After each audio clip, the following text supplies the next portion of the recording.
Assalamualaikum warahmatullahi wabarakatuh. Good morning, ladies and gentlemen, all distinguished delegates of ICH SOS 2023. On behalf of the committee, I would like to welcome everyone to the International Conference on Humanities and Social Science 2023, conducted by Economic and Business Faculty and Social and Political Science Faculty, University of Muhammadiyah Malang, and co-hosted by Imaji, University of Ngurah Rai. We are using hybrid mode for our conference, so there are several participants both online and offline mode. May I have a round of applause, all of us today?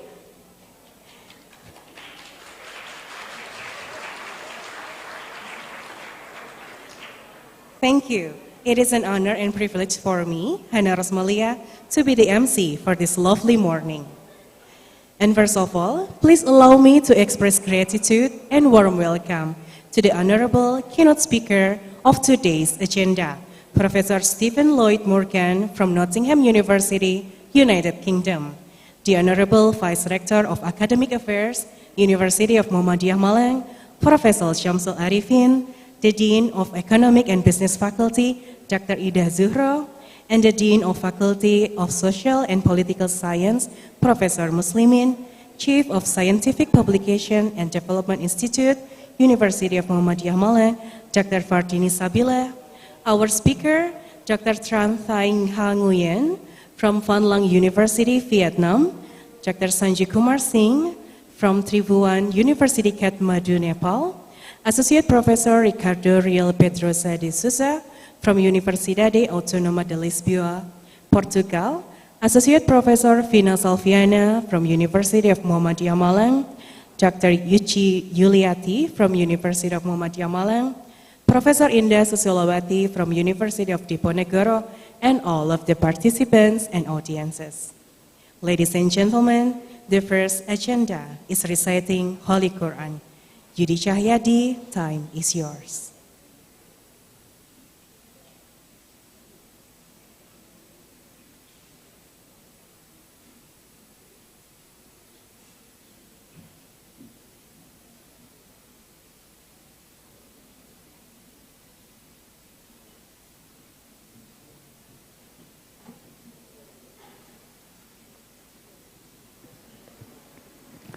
Assalamualaikum warahmatullahi wabarakatuh.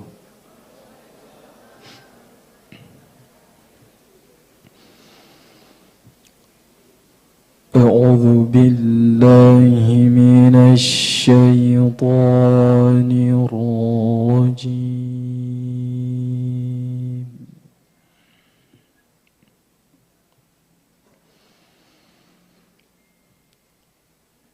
Bismillahirrahmanirrahim.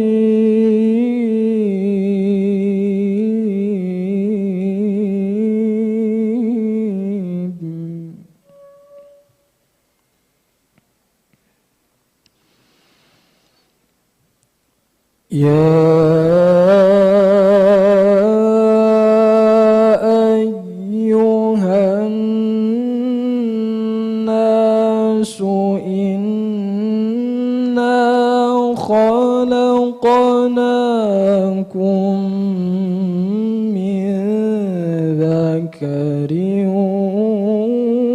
وأنثى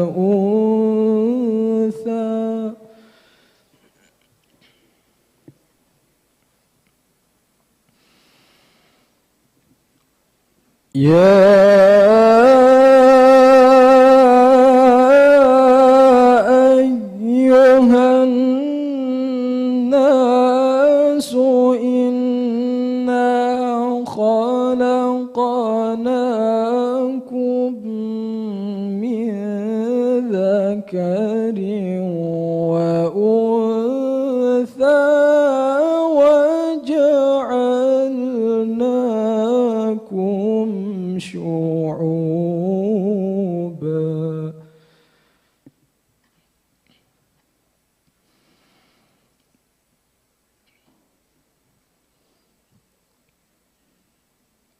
وجعلناكم شعوبا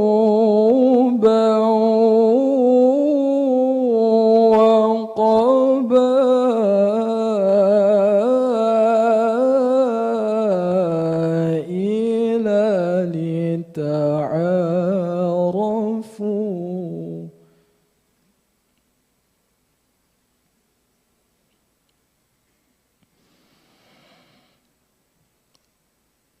إن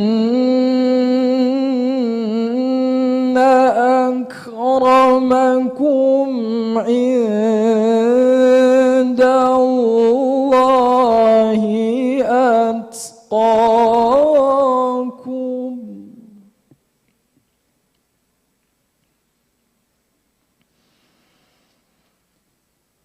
إن الله عليم خبير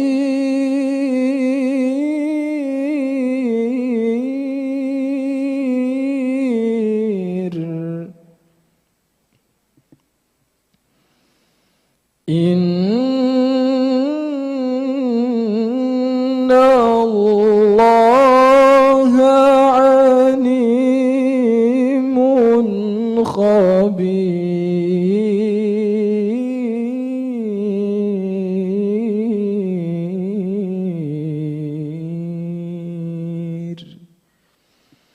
صدق الله العظيم.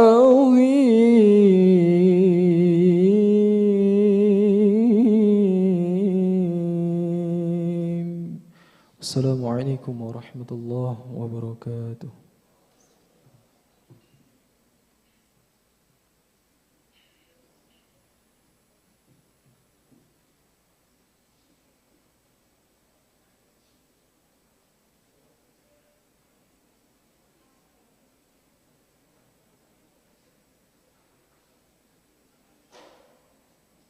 Well, ladies and gentlemen, now we would like to ask you to stand up and sing National Anthem, Indonesia Raya, and Muhammadiyah Anthem together. Ladies and gentlemen, please stand up.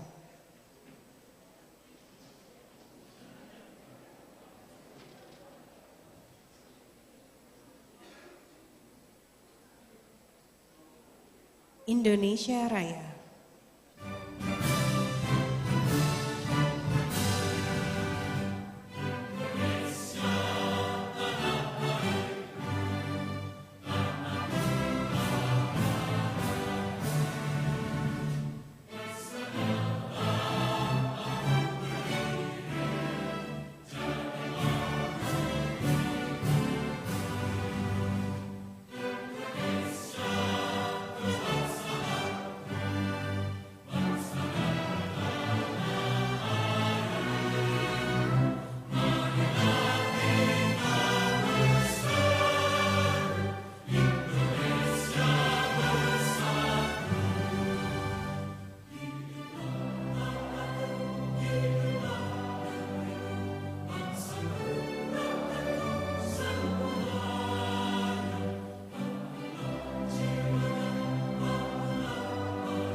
Lagu Sang Surya.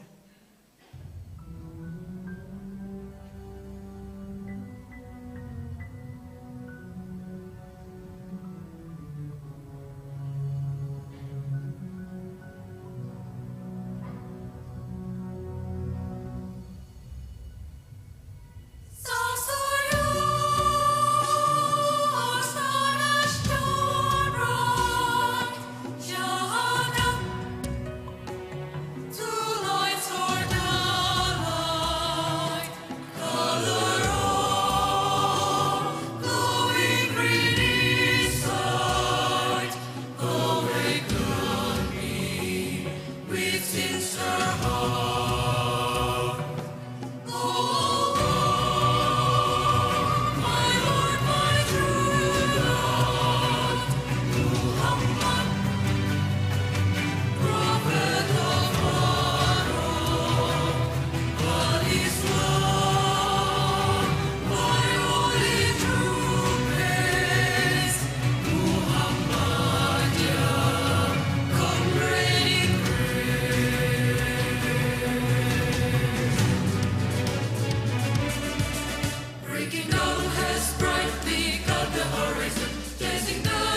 Ladies and gentlemen, please be seated.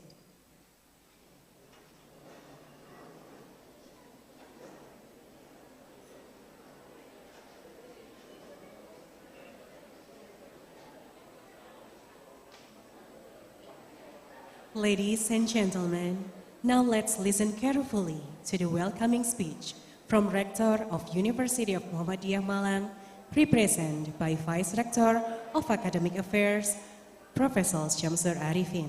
We invite you to give a speech and open this conference.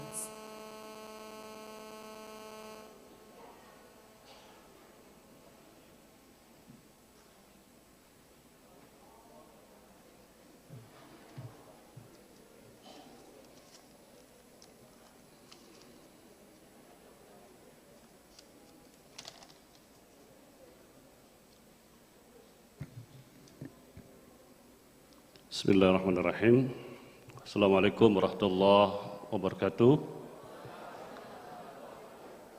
Good morning. Innal hamdalillah la haula wala quwata illa billah.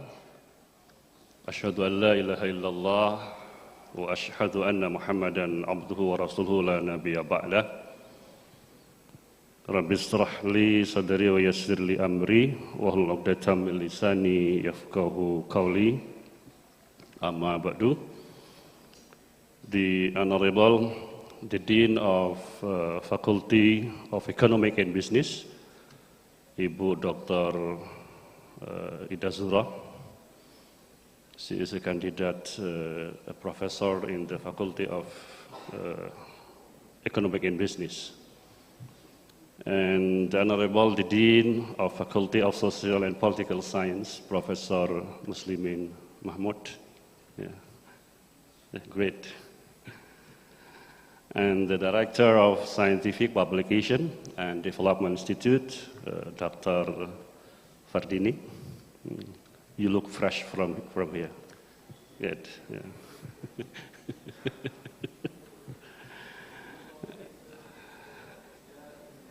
Pardon? Yeah, good. And all our speakers.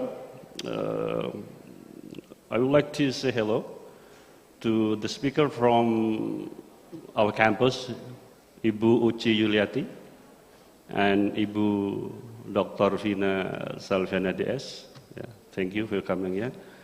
And Nguyeng, yes, Nguyeng yes, from Vietnam. I would like to share to you, my hobby is tennis. I have a lot of the shoes. All of my shoes made it Vietnam, I think. All of my shoes. And yes, Stephen Leot Morgan from United Kingdom. And co-host from Universitas Ngurah Rai Denpasar, Bali. Selamat datang. Welcome to my campus, Campus 4. And all of the Vice Dean, both from the Faculty of Economic and Business and also from the Faculty of Social and Political Science, and all of the participants. It gives me a great pleasure to welcome all of you and to chair the opening ceremony this morning to the 3rd International Conference on Humanities and Social Science. Ladies and gentlemen, today's international conference is attended by 6 speakers representing outstanding academicians and researchers from different countries, including United Kingdom, Vietnam, Portugal, Nepal, and Indonesia. Therefore, this international conference will provide us not only essential knowledge, but also a great opportunity to share experiences both about social and political science. ICSOS is one of the international conferences held annually by the University of Muhammadiyah Malang. This year is the third exercise where we take the theme toward economic sustainability and social equality in the technological era. This year's exercise is a conference organized by the Faculty of Economic and Business and the Faculty of Social and Political Science, University of Muhammadiyah Malang, in collaboration with the Ngurah Rai University Bali, already mentioned, and the Indonesian Journal Society Initiative, or MEG. Ladies and gentlemen, I would like to take this opportunity to express my sincere thanks to the organizer and in particular our honorable speakers. All of them have been working with us since the beginning of the planning stage, and they are still here today for all of us, even though they are both very busy with their responsibilities and their agencies. We truly appreciate your dedication. Again, this conference could not have been made possible without the collaboration between association and co-hosts who foresee the importance of economic sustainability and social equality in the technological era. I hope that everyone would take the results of this conference to develop new insight to foster the development, economic growth, and social welfare according to the concrete foundation of sustainability. Finally, this is an opportune time for me to declare the official opening of the third International Conference on Humanities and Social Science, and I wish all to fruitful days of interesting and beneficial program, and also that you have pleasant stay in Malang. I warmly welcome you again and enjoy the conference, and let's say Basmalah together to start this conference. Bismillahirrahmanirrahim. That's all. Billahi taufiq wal hidayah. Assalamualaikum warahmatullahi wabarakatuh. Thank you, Professor Syamsul Arifin, for the speech, and please remain on the stage. And I invite the Dean of the Economic and Business Faculty and the Dean of Social and Political Science Faculty to come forward to take photo together as we remark this conference.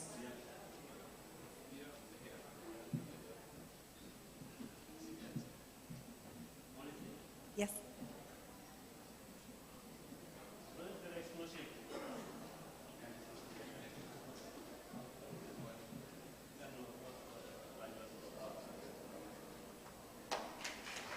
Let's give a round of applause, everyone.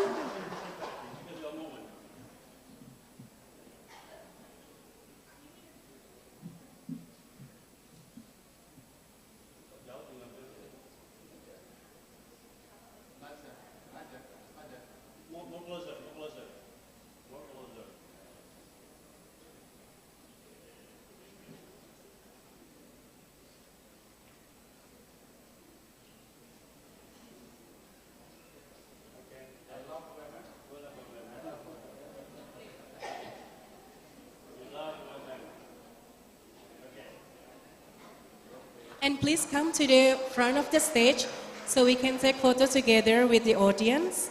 Please, Professor Samsul and Professor Muslimin, please go to the front of the stage and face the other direction so we can take photos together with the audience.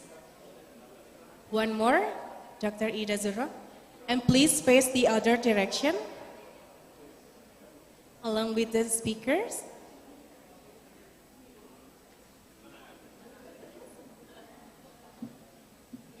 Yes. Please face the stage, okay? And I ask this audience to stand up. Silakan mohon berdiri para peserta dan Bapak Ibu agar kita bisa foto bersama mengabadikan momen di International Conference on Humanities and Social Science. 1, 2, 3. Sekali lagi. 1, 2, 3. Boleh love UMM-nya? Love UMM? 1, 2, 3.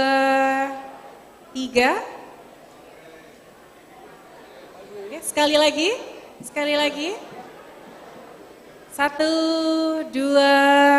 3.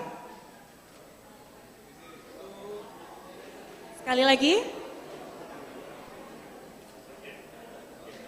Okay, thank you very much for this opportunity and please get back to the seat.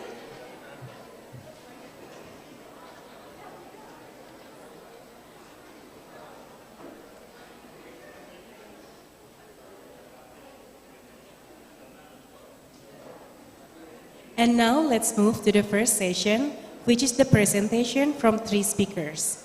And now I would like to invite our moderator of the first session. Our moderator is a lecturer at the Development Economic Study Program at the University of Muhammadiyah Malang. Ms. Happy Febrina, we invite you to lead the stage. Please give applause for Ms. Happy Febrina, everyone.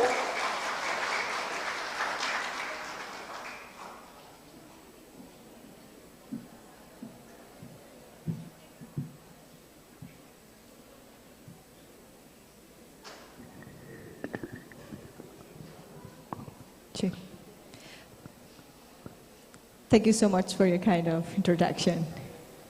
Bismillahirrahmanirrahim. Assalamualaikum warahmatullahi wabarakatuh.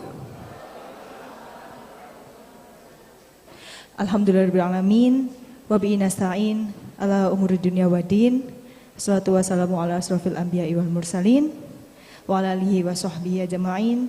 Rabbi shrah li sadri wa yassir li amri wahlul 'uqdatam min lisani yafqahu qawli. Amma ba'd.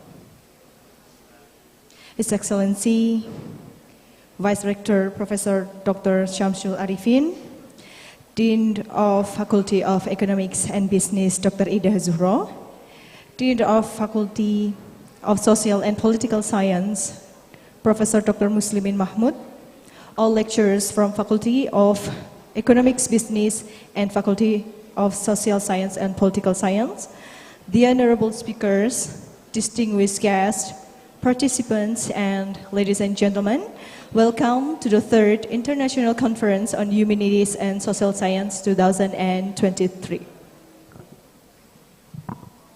My name is Happy Febrina. I'm a lecturer from Department of Development Economics, and I will be serving you as a moderator for today's first plenary session with the theme of Towards Economic Sustainability and Social Equality in Technological Era.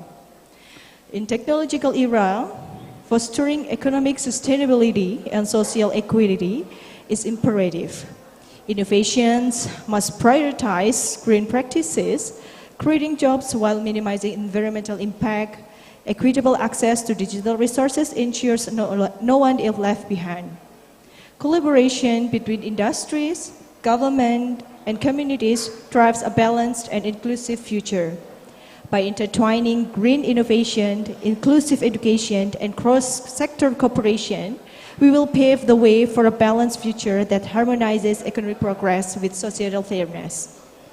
And to respond to these issues, we have an all-stars panel from different organizations globally. Ladies and gentlemen, I would like to invite Associate Professor Dr. Fina Salviana from Faculty of Social and Political Science, University of Muhammadiyah Malang, and Dr. Tran Thai Ha Nguyen from Van Lang University, Vietnam, to come on stage.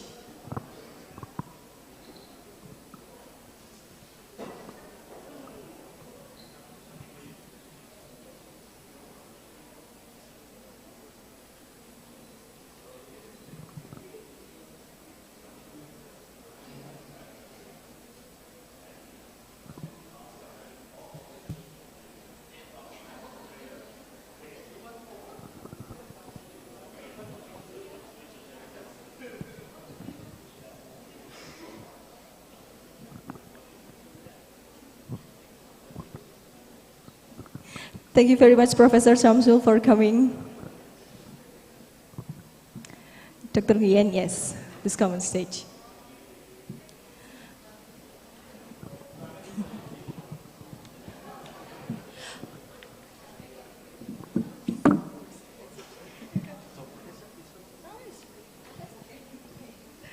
Also, I would like to say hello to another respected speaker who is already joining us in Zoom, Dr. Sanju Kumar Singh from Tribhuvan University, Kathmandu, Nepal.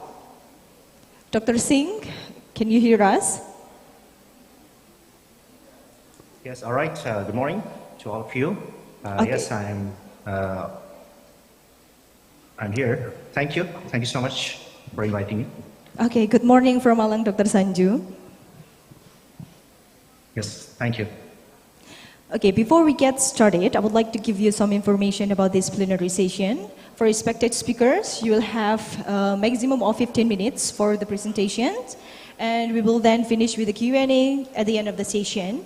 For online participants, you will have the opportunity to submit your questions or opinions by typing your question on the chat box in Zoom or on our YouTube channel. Or you can also select the raise hand button in Zoom during the Q&A session. You may send in your question at any time during the presentation, and I will deliver it to the speakers. And for the audiences here, you can directly raise your hand and address your question for our speakers. Ladies and gentlemen, without any further ado, I would like to introduce you to our first speaker, Associate Professor Dr. Vina Zalviana from Faculty of Social and Political Science, University of Muhammadiyah Malang. Before that, I would like to read the curriculum vitae, a short introduction of Dr. Vina. Dr. Vina obtained her doctoral degree in University of Erlangen. Her expertise is in social of development and sociology of gender and politics. She served as a Vice Director 1 of Research and Community Services, University of Muhammadiyah Malang. And in the last 10 years, she has carried out numerous researches in various areas of social and political science. She also has published a lot of publications in the form of journals, articles, proceedings, and also conference papers. So ladies and gentlemen, please welcome Dr. Vina Zalviana. The floor is yours. Thank you, Mbak Epi. Yeah, sure. You can stand up there.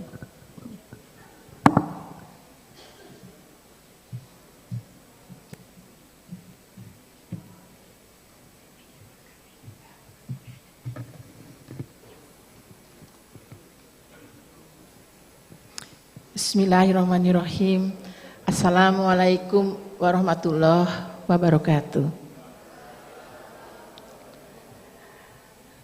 The Honorable, the Dean of Faculty of Economic and Business, and also the Dean of Social and Political Science of University of Muhammadiyah Malang, and also all of the participants here.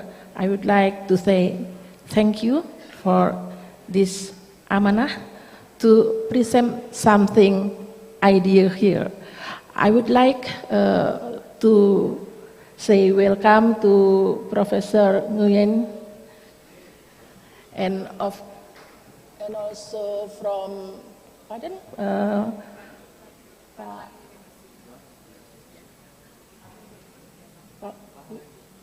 Kumar. Padang University. Padang University, Vietnam. Sorry. And I would like to say hello to Mr. Kumar. Mr. Kumar. Today I would like to share about gender equality in Indonesia across SDGs, Social Development Goals. We know that the 17th indicator of SDGs will be the problems of all of the countries in the world, such as number 1, no poverty. This is the first indicator of SDGs, no poverty. Globally, over 380 80 million women and girls are in extreme poverty, living on less than $1.90 a day. If current trends continue, in sub-Saharan Africa, more women and girls will live in extreme poverty by 2030 than do today. So, how about Indonesia? In Indonesia, based on the Badan Pusat Statistik or the Center of Statistical Board, the number of poor in March 2023 is 25.90 million people. Research conducted by Kanista Sabila, a researcher from BRIN, the Board of Research and National Innovation, said that in 2022, as many as 9.68% of Indonesian women live below the poverty line. This figure is higher than the presentation of men, which is 9.40%. So we next to the second indicator, zero hunger. Globally, nearly 1 in 3 women experience moderate or severe food insecurity in 2021. Rising food prices are likely to exacerbate hunger around the world. So how about Indonesia? Indonesia, according to the Food and Agriculture Organization in 2021, 17.7 million people or 6.5% of the total national population in Indonesia will experience hunger. We are very sad here. How about the indicator, the third indicator here? Good health and well-being. Unsafe abortion is a leading but preventive cause of material mortality and morbidity. Today, over 1.2 billion women and girls are reproductive age live in countries and areas with some restriction on access to safe abortion. 102 million live in places where abortion is prohibited altogether. How about in Indonesia? The Minister of Health in 2023 will allocate sufficient budget for the revitalization of Puskesmas. Puskesmas is a little health services in village or in district Posyandu to improve health services. In addition, the coordinating Ministry of Human Development and Culture, our Minister Prof. Muhajir Effendi, said the program to accelerate social welfare improvement was one of the priority programs in 2023. Now, the fourth indicator, quality education. Protracted conflicts, wars, and renewed efforts to keep girls out of school perpetuate gender gaps in access to school and learning. 54% of girls who are not in formal education worldwide live in crash-affected countries. And based on the data released by World Drop 20.org, Indonesian education ranking in 2030 will be 67 out of 209 countries in the world. Indonesia's sequence is side by side with Albania in 60 position and Serbia in 68 place.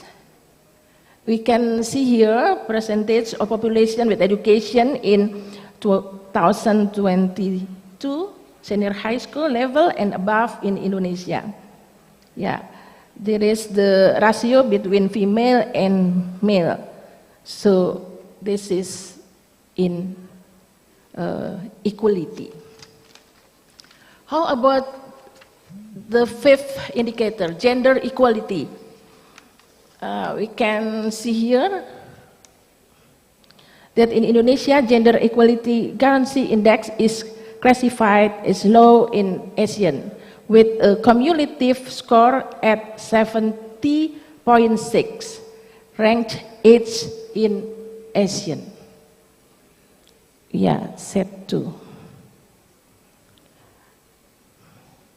The sixth indicator, clean water and sanitation. The lack of clean water claims the lives of more than 800,000 women and girls every year. How about in Indonesia? The Ministry of PUPR Indonesia in 2033 has a number of programs to provide clean water and sanitation facilities. How about the seventh indicator, affordable and clean energy? Yeah? Affordable and clean energy, key to life-saving care and productivity, remains our outreach for millions of women and girls in Asia and Sub-Saharan Africa. Rising energy prices are making matters worse. In Indonesia, we have the Committee of Women, KPI, the Indonesian Women's Commission in pushing the Indonesian Parliament and the government to position women as energy production in 2022. How about the eighth indicator? Decent work and economic growth. Women's labor force participation in 2022 is projected to remain below pre-pandemic levels in 169 countries and areas. In Indonesia, women have not had a proportional place in the world of work. Based on data from the Badan Pusat Statistik, for 2023, the number of women working in the informal sector is just 65.35%, while women working in the formal sector are only 34.65%. If broken down by type of work, most women work in the trade and service sector. The industrial, construction, electricity, water, gas, agriculture, and mining sectors are well dominated by men. This is inequality situation. We can see the ratio between male and female here. And ninth indicator here, industry, innovation, and infrastructure. Women hold only 2 in every 10 science, engineering, and information and communication technology jobs globally. They comprise only 18.5% of inventors associated with a patent in Indonesia. Women's representation in tech still lacks that in other industry based on World Bank data as below. University graduates here, 59%, workforce 32%, senior management 18%, CEO of board level 15%. How about the technology here? Just 35%, and technology in workforce just 22%. Now the 10th indicator here, reduce inequalities By the end of 2021, some 44 million women and girls had been forced to flee their homes due to climate change, war, conflict, and human rights violence. In Indonesia, the number of women experiencing domestic violence was 42.3% due to activity restriction, physically 12.3%, sexual harassment 10.6%. This is the data year 2018. So we are set. Indicator 11. Sustainable cities and communities. The majority of the world's women live in cities. 49% of women in urban areas report feeling less safe walking alone at night since COVID-19 began. In Indonesia, the population living in urban areas is 56.7%, but there is no data of the number of women related to security. How about the indicator 12, 13, 14 and 15 here? Responsible consumption and production, climate action, live below water, life on land. On average, one disaster resulting in 115 deaths and loss of $202 million was recorded daily during 1970 to 2019. Women, especially from poor and marginalized communities, are disproportionately affected. In Indonesia, when disaster occurs, marginalized groups such as women even get an impact like multiple burdens. We know that the women in Indonesia face a double burden, but not double, multiple burden. 16th, peace, justice, and strong institution. Strong institutions that support just and peaceful societies are not possible without women. But women globally hold just 42% of judicial position and make up a tiny share of police forces, a mere 16%. In Indonesia, number of female police officers approximately just 6%.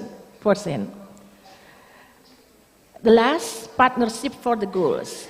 Funding for gender equality is not keeping pace with the increasing severity of global challenges and backlash against women's rights.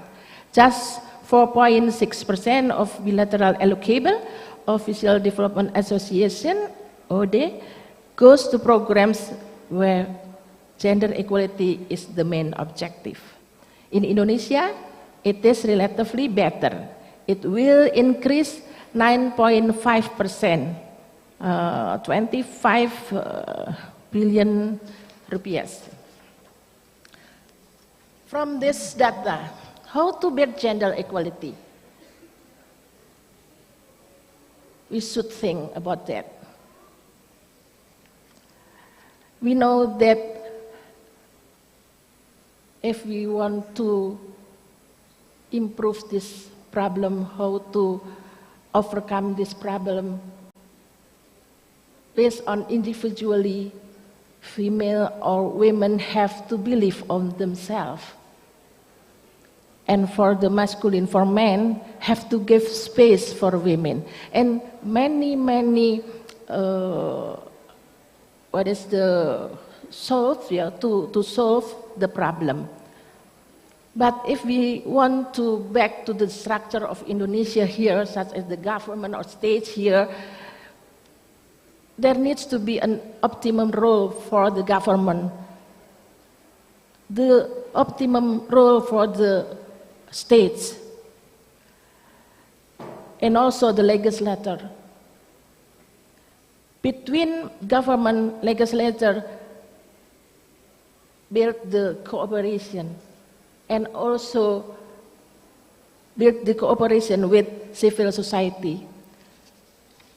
We know that policy is very important to overcome this problem.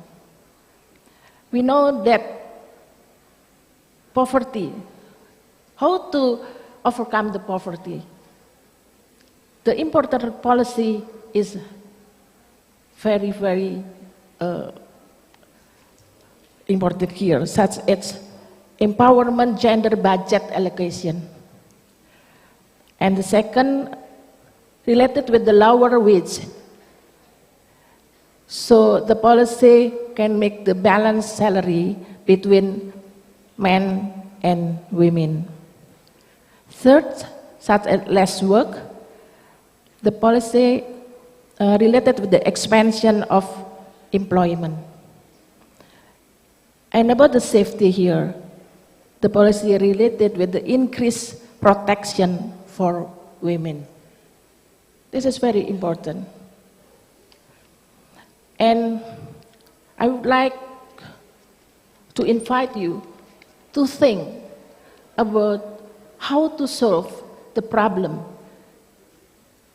the inequality between female and male, between women and men. We know that the population in Indonesia, women is many, but men is less. But the opportunity for women is very less. So I would like to invite you how to solve the problem. Thank you very much. Assalamualaikum warahmatullahi wabarakatuh. Thank you very much, Dr. Vina Zalviana. That was very impressive presentation. I realized that as a woman, we faced the same problem, gender inequality. And I think the gender inequality must have been solved by not only by the government, but also by a very small circle, for example, family, because, yeah, not only the government. And we are very welcome to invite you to have questions or the suggestions or any opinion about what Dr. Vina has presented.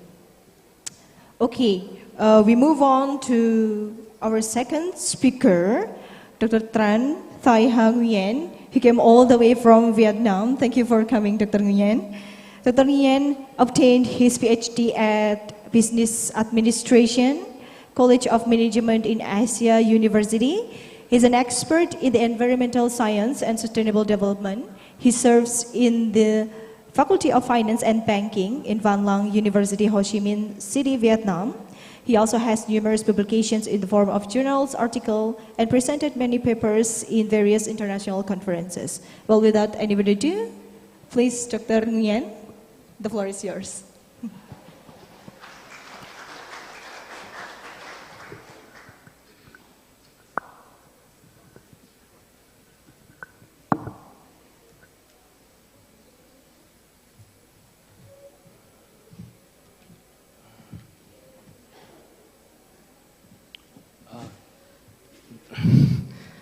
Thank you so much, Professor, and happy birthday. So for inviting me to here and joining the wonderful conference. And as I know, your conference is an annual conference and get the high quality from in Indonesia.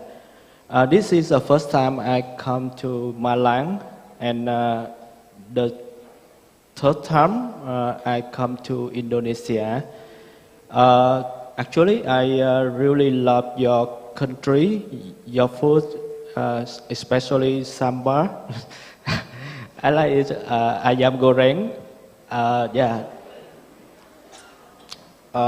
So today, I bring my presentation to your conference about one of the field I researched in many times, and had two published paper in Q1 journal. So the topic is ESG practice and the way to get to achieve the corporate sustainability. At the beginning of conference, I talked with Professor Vina about the SME, small and medium enterprise. I realized that Vietnam and Indonesia, maybe we have some similar problem, because in Vietnam, SME get a large percentage in GDP. I mean the GDP from the GDP contribution from corporate and enterprise. And we also have many SME, but SME had many different when they want to expand. They want to connect the international market. They want to get the fund from the international or organization or the government. And one of the problem is how can they develop sustainable. So in my presentation, I show the important, one of the hot topic is the ESG. And ESG is the three pillars of the current criteria that responsible investor are using to evaluate and about the firm sustainability and growth. And they are environmental issues, social issues, and governance issues.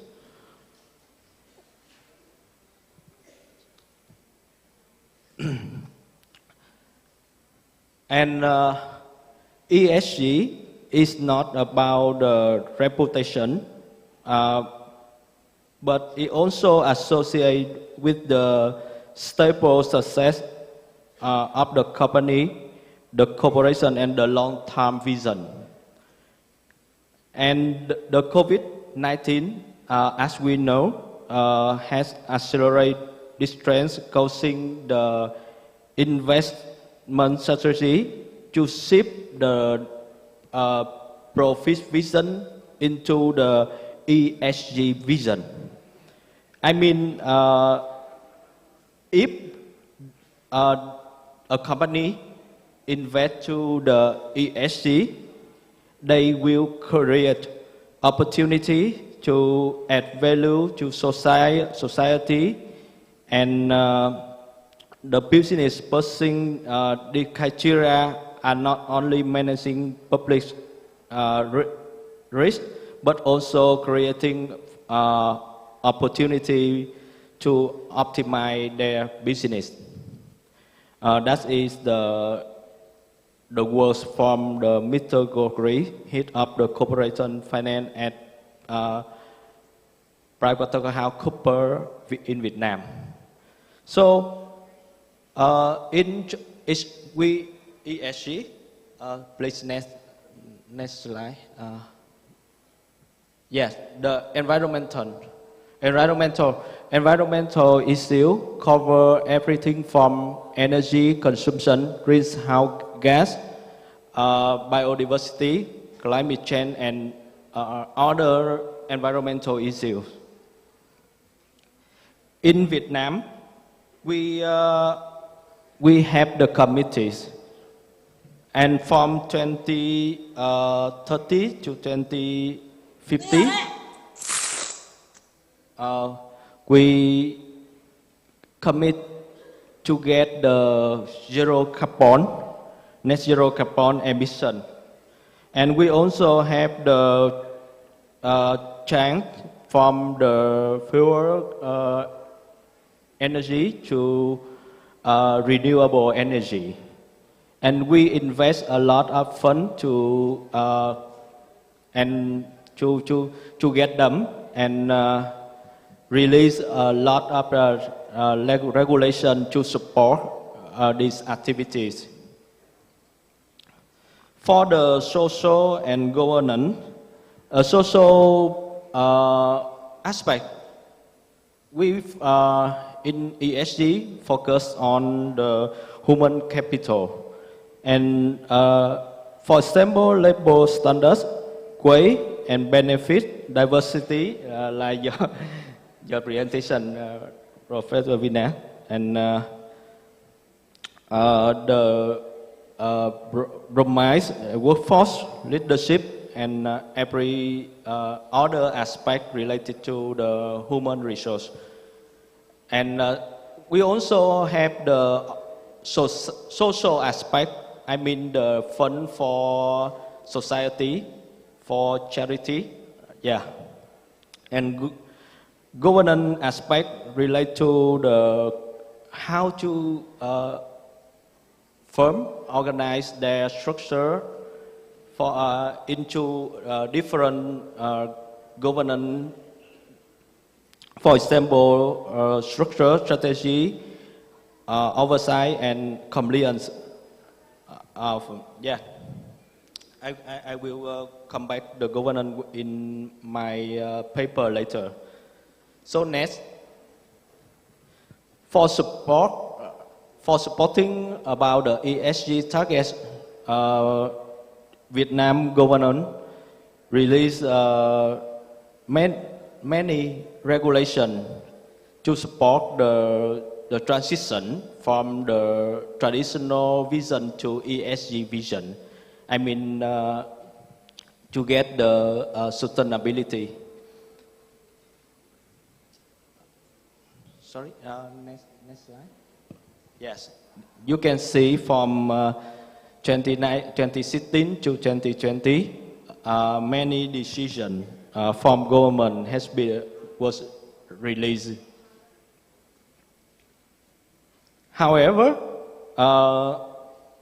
ESG action gap are still in Vietnam. The first one, Vietnam is an emerging country. That is awareness of this trend. I mean, it's ESG trend and is integrated into the global trend of high and strict ESG standard. They are awareness, but ESG strategy in Vietnam are based mostly on individual corporate respond due to a lack of the guidance and awareness of how firm performance and responsibility can be coordinated. The first gap. The second gap is the few firms in Vietnam are committed to the ESG responsibility, but they have not fully integrated the ESG aspect into their business activity. You can see the picture. We only see 24%. You can go to next slide. Yes, 22 corporate has comprehensive the ESG program. Only small, very small. And next.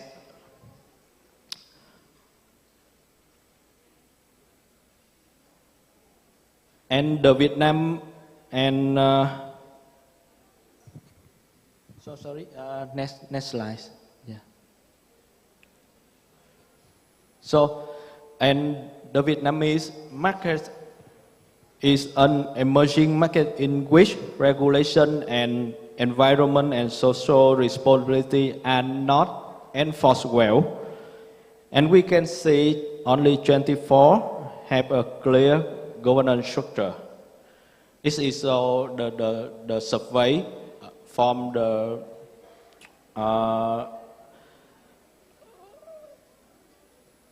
a government report. Yeah. And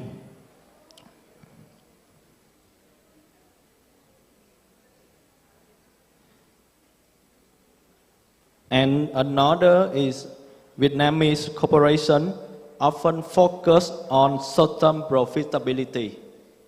I think in Indonesia is similar, right? The corporate often focus on the short-term target, for example, profitability. They don't want to pay more, to invest more about sustainability.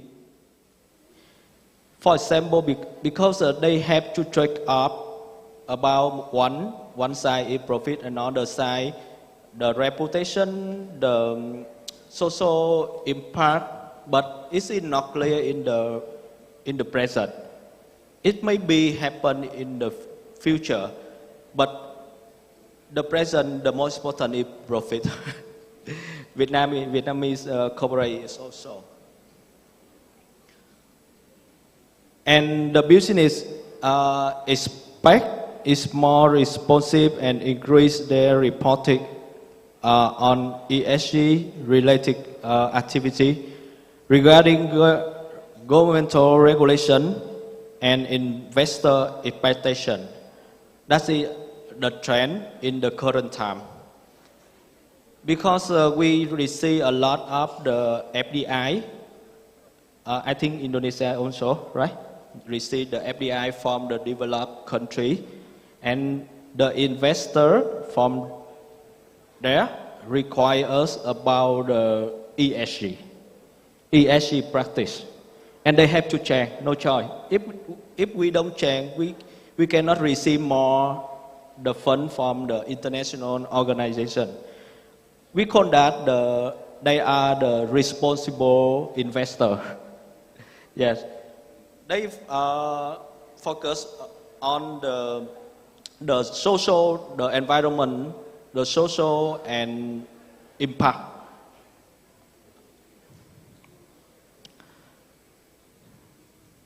So that I and my co-author conduct two studies related to ESG.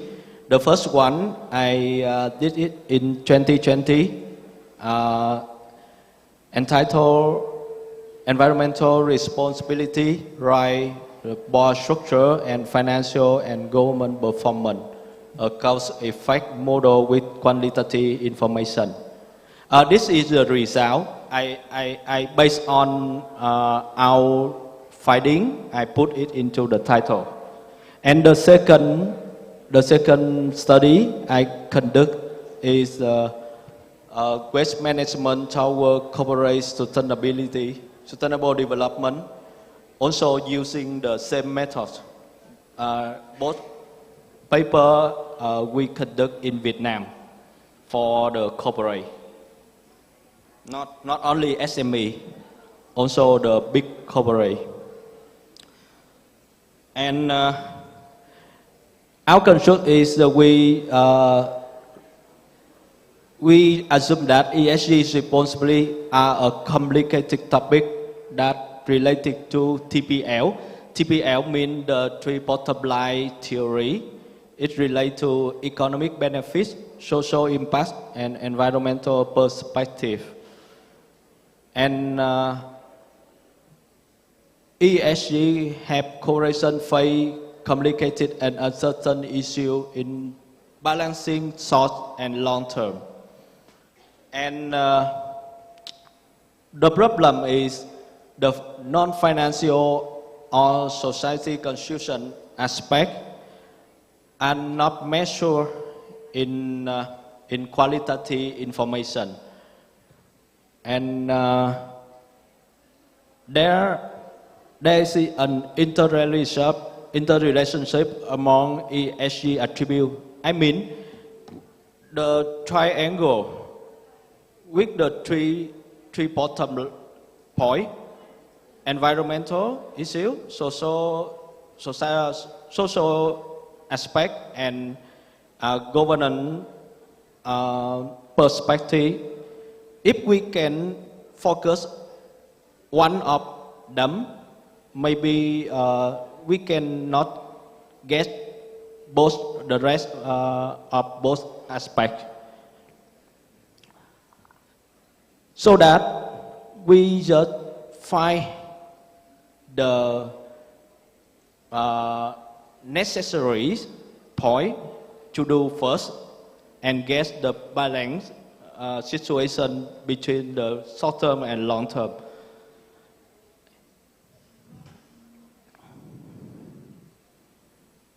And to solve this issue, we propose the methodology. The methodology we propose, we use the two methods, fuzzy and dematel. Dematel, and this is mean the decision-making trial and evaluation laboratory.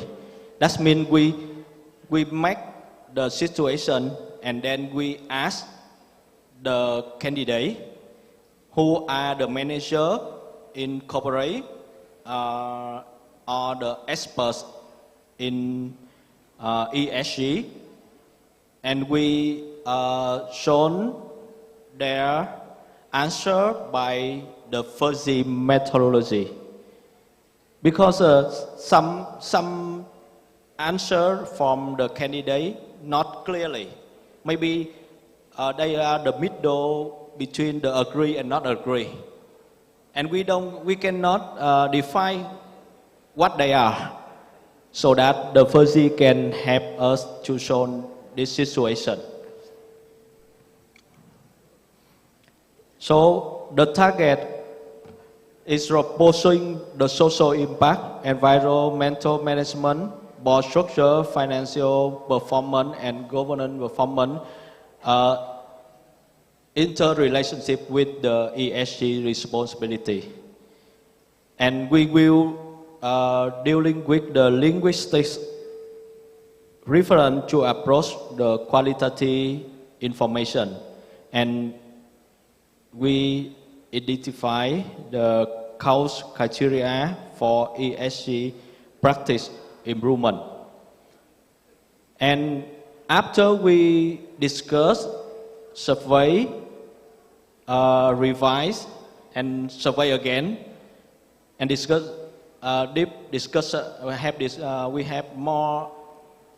a lot of deep discussion, which propose the ESG attributes. These attributes are based on the theory, literature review, and the result of deep discussion with the manager, experts, and researcher. Yes, and we propose them into the four aspect and 24 criteria. And we have after we shown by the fuzzy, we have the finding. You can see the finding in the board in the screen. Sorry, you can go to finding. Next slide. Yeah, that's very interesting. Environmental issue in the top, and they control all the aspects in corporate. For example, they control the board structure. It means they reorganize the vision, the target, the objective from the board, from the top, from the manager who are the top, who are leading the corporate, and who change its environmental vision. The previous time, the last time, the manager only focus on the profit, and they action at the profit earner. they earn a lot profit as much as possible. But now, their vision has been changed. They are not only the profitability, they focus on the balance situation between the profit and environmental issues. It means they also they think of the way how to get the money without environmental harming. Yeah, that is a change in vision, so that we can see the environmental responsibility right the board structure, and they write the responsibility for community, for employee. Yeah. And all of them in the top will change the financial performance. Will change. Not in the current, but in the long term, if they change the vision, their financial performance can get the better advantage. So we also find the top criteria, 4 criteria in our study. The first one, next slide. Sorry, you next slide. Next slide, please. Next slide, please. Yes. So we find the top criteria for corporate practice. The first one is the waste management. Yes, the first one. The most important criteria is the waste management. Because waste management improve corporate performance and address the adverse effects of industrial production. And the second important criteria is the reduction, reuse, and recycle policy. 3A policy. Yes. And the next slide. Energy conservation is also the important criteria for corporation in ESG strategy. Yes. And the next is the financial contribution to community. Yeah, you can see we have a lot of the different criteria, but we don't need to do all. We need to focus on the most important criteria, and we can get the ESG. Instead of we do all, we don't have resource, we don't have the financial resource, we don't have the human resource to do all, but we can focus the most important criteria. That is the practical implication of our study. And with the next slide. Yes, with the most important criteria, we do next study. How we can do waste management. Yeah, and this is the strategy, the framework of our study. Yeah, we also reorganize waste management in more detail with the 7 aspects and 33 criteria related to waste management. And we also find out the most criteria and most aspect of waste management, because waste management is the most important of ESG, and we have the second study. So the finding also interesting. The finding is also interesting. Next slide. And we see the investigation framework is in the top of relationship. It means we need the support from government. The government policy is the most important. That's why in this time we work with the different organizations to ask the government release the regulation, official regulation decision to support us in ESG practice. We cannot do without the law or the regulation, the official regulation from government. And the second important is the corporate environmental cognition and corporate abundant resource. And two other aspects also receive from government. Through the government activity, through government vision, the corporate can change cognition and receive the support, financial support from government to do ESG practice. And we also find the top most important criteria for waste management. That is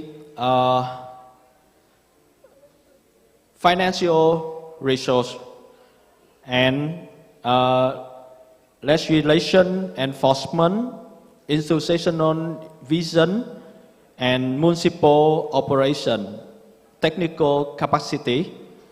Yeah, they are the top 5 important criteria to support the ESG practice. We have to enhance these criteria in corporate activities. So, in conclusion, we can next slide. Next slide. Yes. In conclusion, through our study, we can see that ESG aspect in corporate activity as especially meaningful in Vietnam emerging economy. I think it's good if we collaborate to do this kind of research in Indonesia. Maybe we can find a different strategy, and it's meaningful for apply, and we can learn apply for SME, for example, and we can learn together. And I think that the strategy for ESG in Indonesia may be different with the strategy in Vietnam due to the different culture or different aspect, economic aspect. So that's the potential. And ESG context of increasing demand and concern by government, investor, and community in recent years. And our findings show that environmental responsibility are the most important, very important. They write the structure and finance and governance performance. And corporation to engage in ESG activity to demonstrate the environmental stability and optimize the board structure to promote their performance. And next slide. Come back. So our study showed that environmental responsibility is the major cause of the effect of corporate performance, whereas board structure has a causal relationship with financial performance and governance performance. I mean that environmental responsibility drives other aspects in corporate, not financial situation. Yeah, in recent time, maybe in the near future. So that the corporate should focus to balance the profit and environmental issues. And our study finds that legislative framework process the highest driving power within the system, while the corporate resource abundance is the most criteria determinant of both sustainable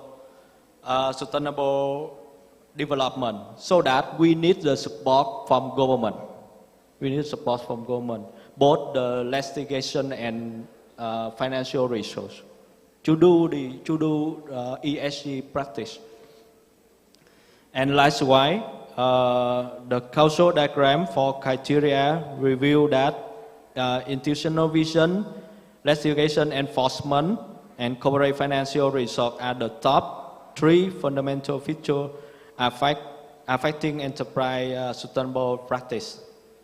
Yeah, and they are very interesting finding. So in our study, and I also write the report for the government office, and we are working to achieve the ESG success. Yeah. Thank you so much for your attention, and I finished my presentation related to about ESG here. Thank you so much for inviting me here, and once again, thank you. Yeah.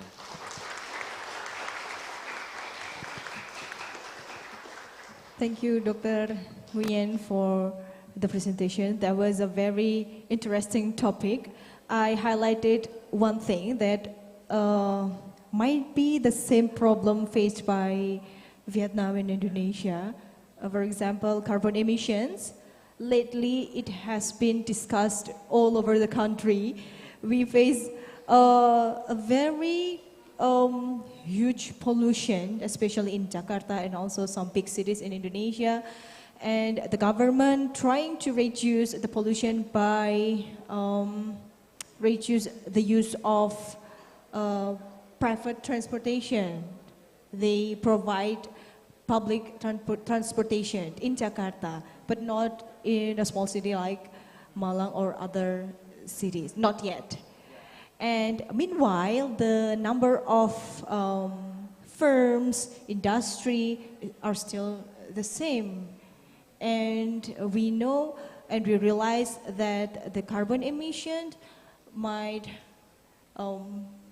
produced by the industry, and we cannot ask them to stop working. And what we need to do is create the best policies maybe, and the best model to overcome this problem. Yeah. Yes, and this is a very interesting topic to discuss. Okay, thank you, Dr. Nguyen, and we should move on to the next speaker.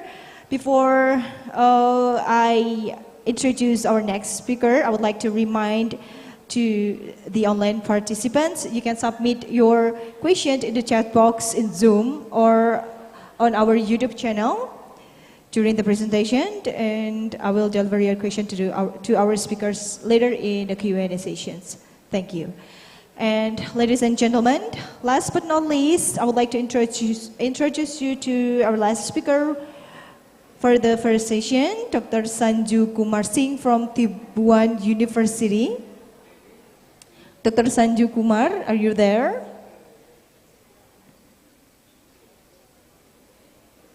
Yes, am I audible? Okay, Dr. Sanju. Well, he got his PhD in Management Finance in University of Erlangga, Indonesia. His expertise are in financial management, international finance, and investment management. Moreover, he has published various articles in journals and also book chapters. Well, without any further ado, Dr. Sanju Kumar Singh, the floor is yours. All right, thank you, moderator. Well, would you allow me to share my PPT by myself? Because that's, I'm going to share by myself. Committee, could you stop, please? I would like to share by myself. I have my own PPT. Is it fine? Okay, all right. Yes. That's good. Okay, well, thank you so much, moderator. And I would like to extend my sincere thanks to for this conference, committee, and so on.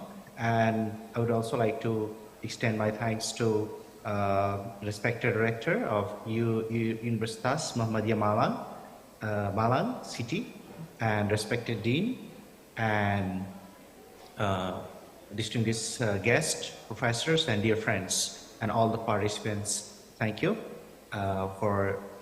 and without further delaying, I'm going to start I'm going to share my slide.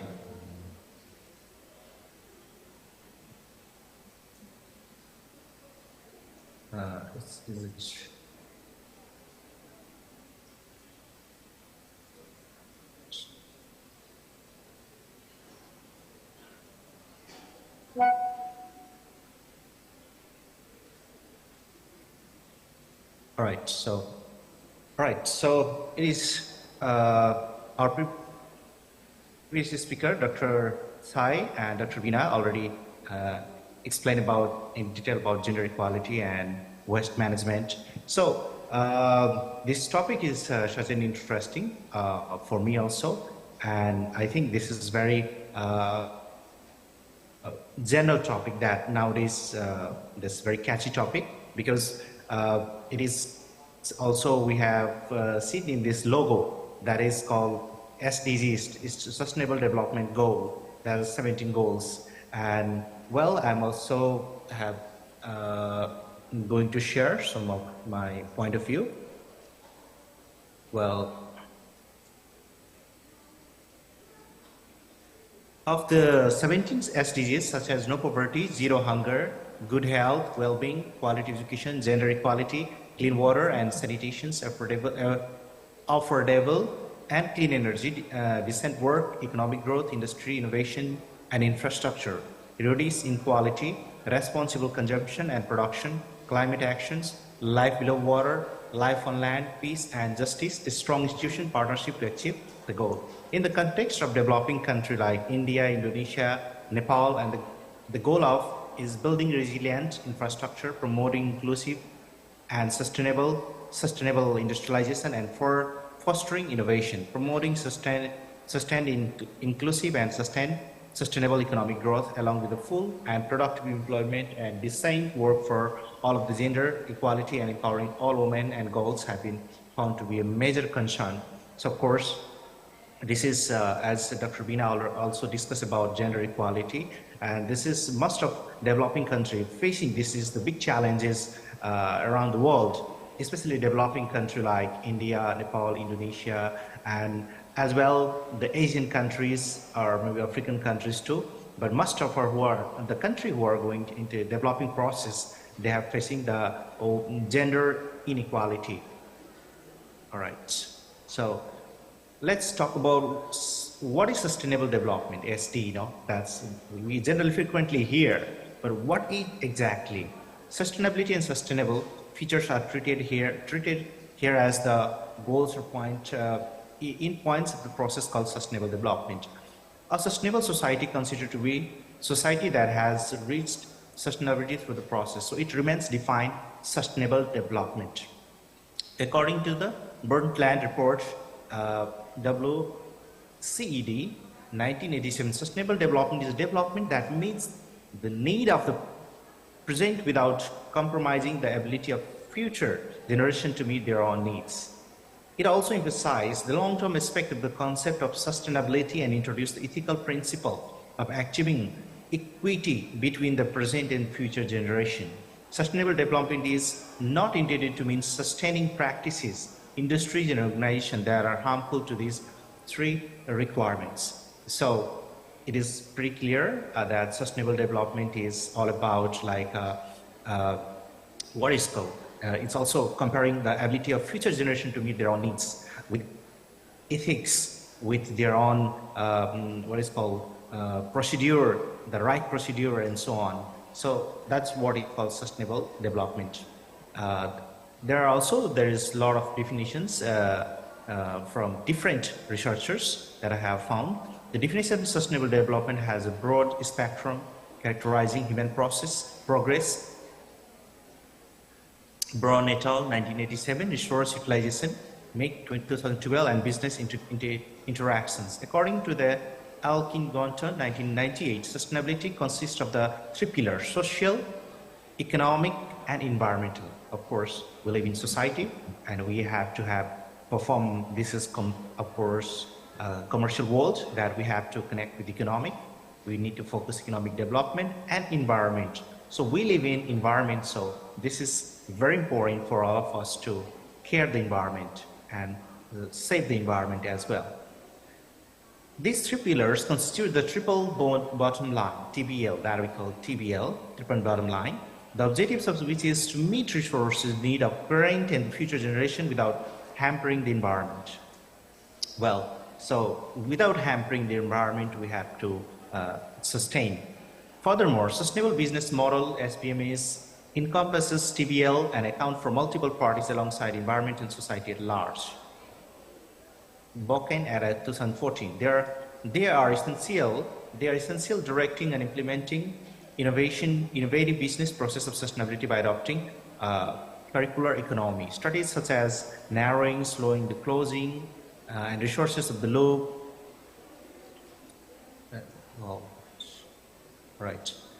Loop, making them a key drivers of the competitive advantage and overall SD, sustainable development.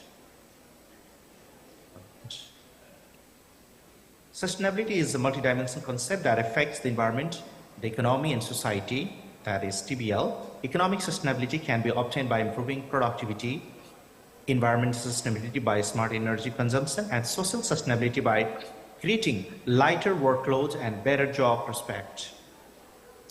According to the Gisforders et al. 2017,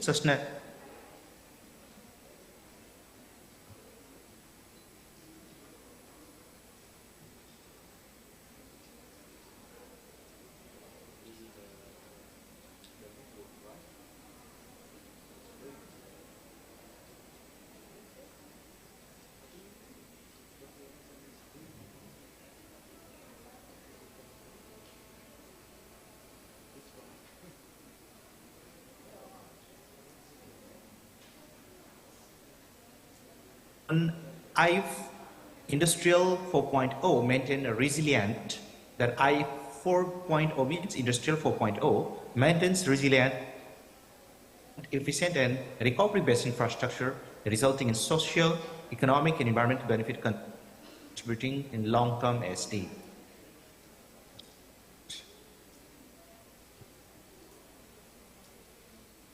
The broad definition of conveys explicitly that there are three principal aspects: ecological, economical, and social. That ecological aspect, social equity are primary. Furthermore, description avoids trade-off between environment, economy, and society.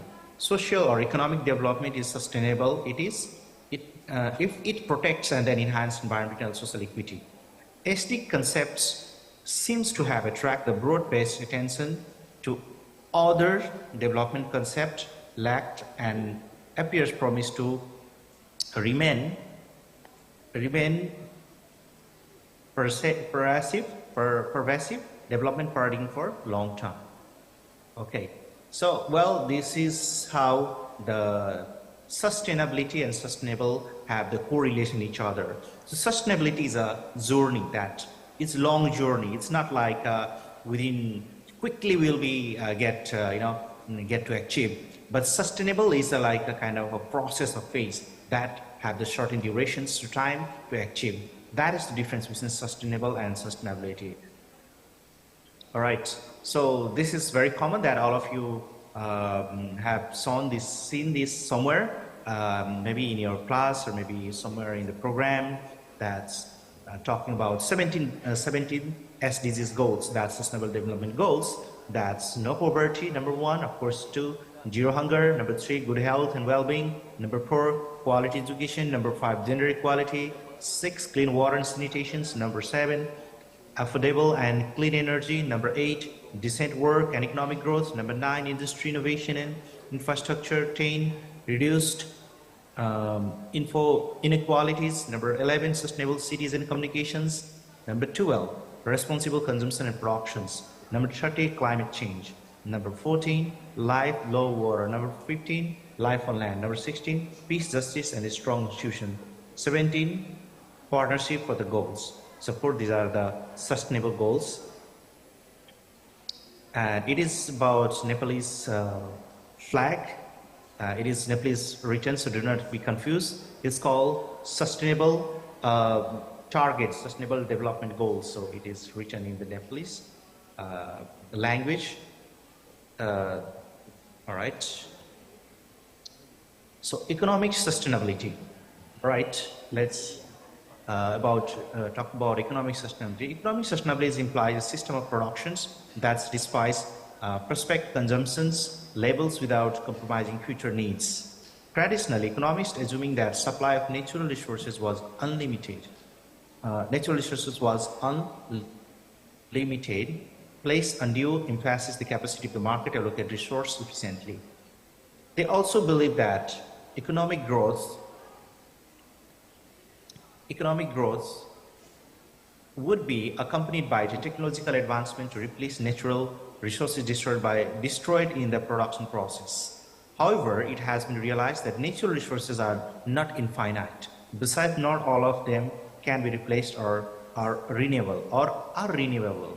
The growing scale of the economic system have overstretched the natural resources base, prompting and the rethink of the traditional economic postulations. Social sustainability encompasses notions of equity, empowerment, accessibility, participation, cultural identity, and institutional stability. Delhi, 1992. The concept implies that people matter since development about people.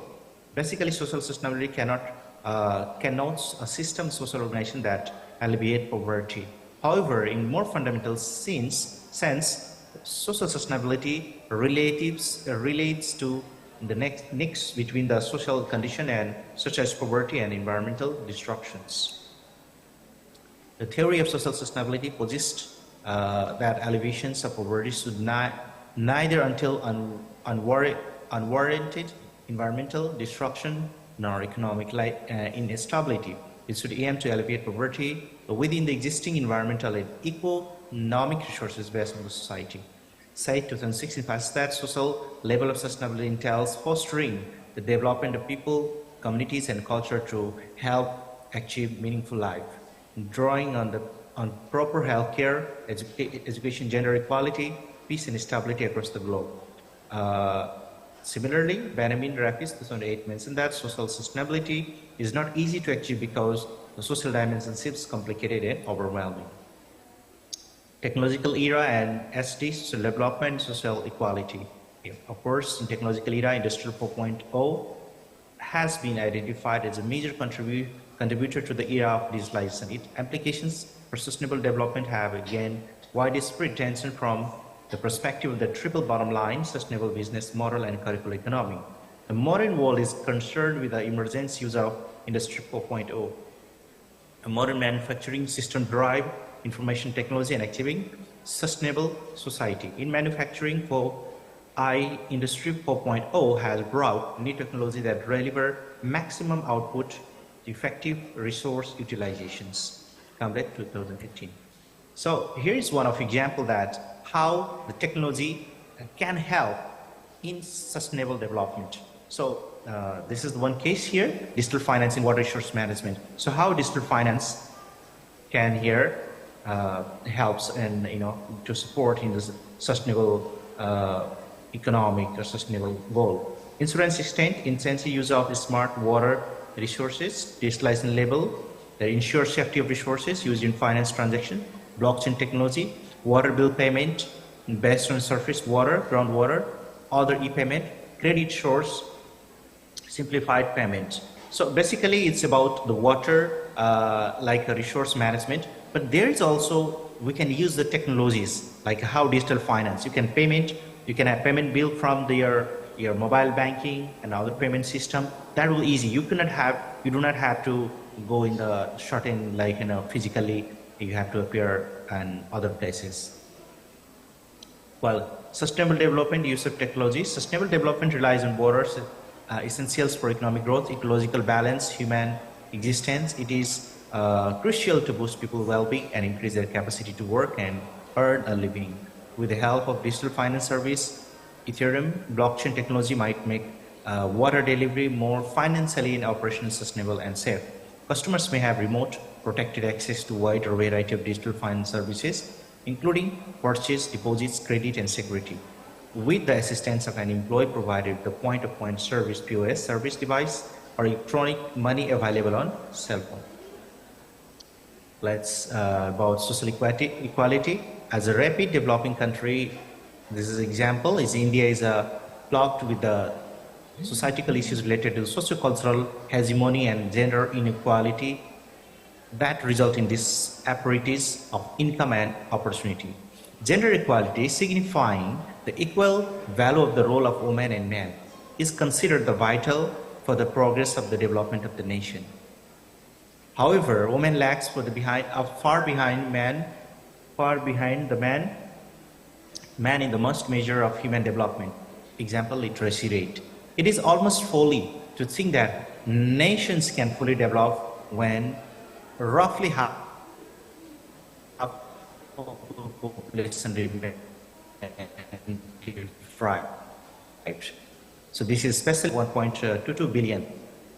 One of the major challenges in the country development is gender inequality and lack of women empowerment. The country is weighed down with the societal issues related to the socio-cultural hegemony and gender inequality, which eventually result in disparities of income and opportunities.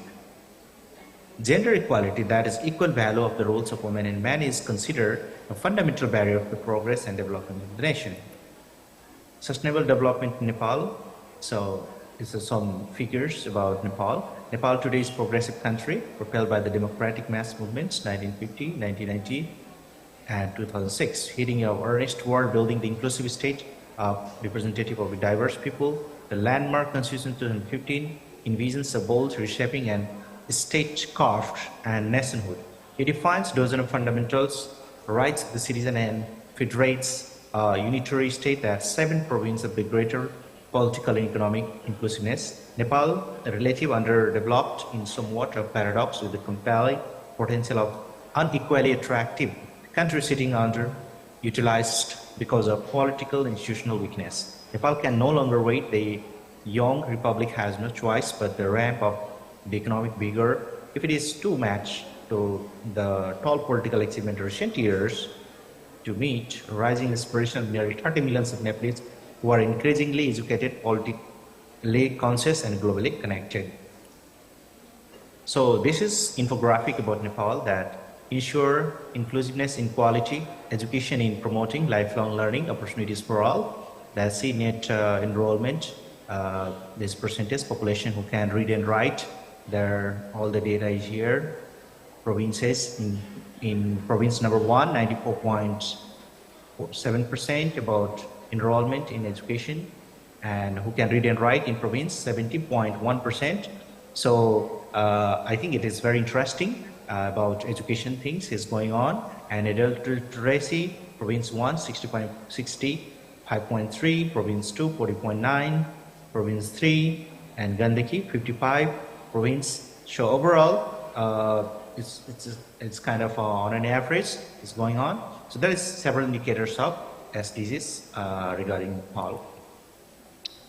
Let's talk about infographic about Indonesia as we compare. Of course, Indonesia had the vast populations, and it's a very commercialized country. Digitally, they are ahead than compared to Nepal. That's we can see here goal 1, they have in Indonesian language with tanda kemiskinan, goal 2, tanda kelaparan. So as well, they have a very interesting, I mean, they also have achieving, Indonesia also achieving comparatively as other country. Indonesia also, about educations, about food, hungry, and you know, the what is called literacy rate, the water, sanitations, they are the what is called, it's quite progressive.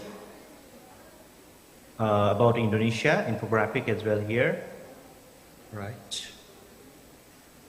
Well, in 2015, 43% of the adults of Indonesia saw good opportunity to start a company.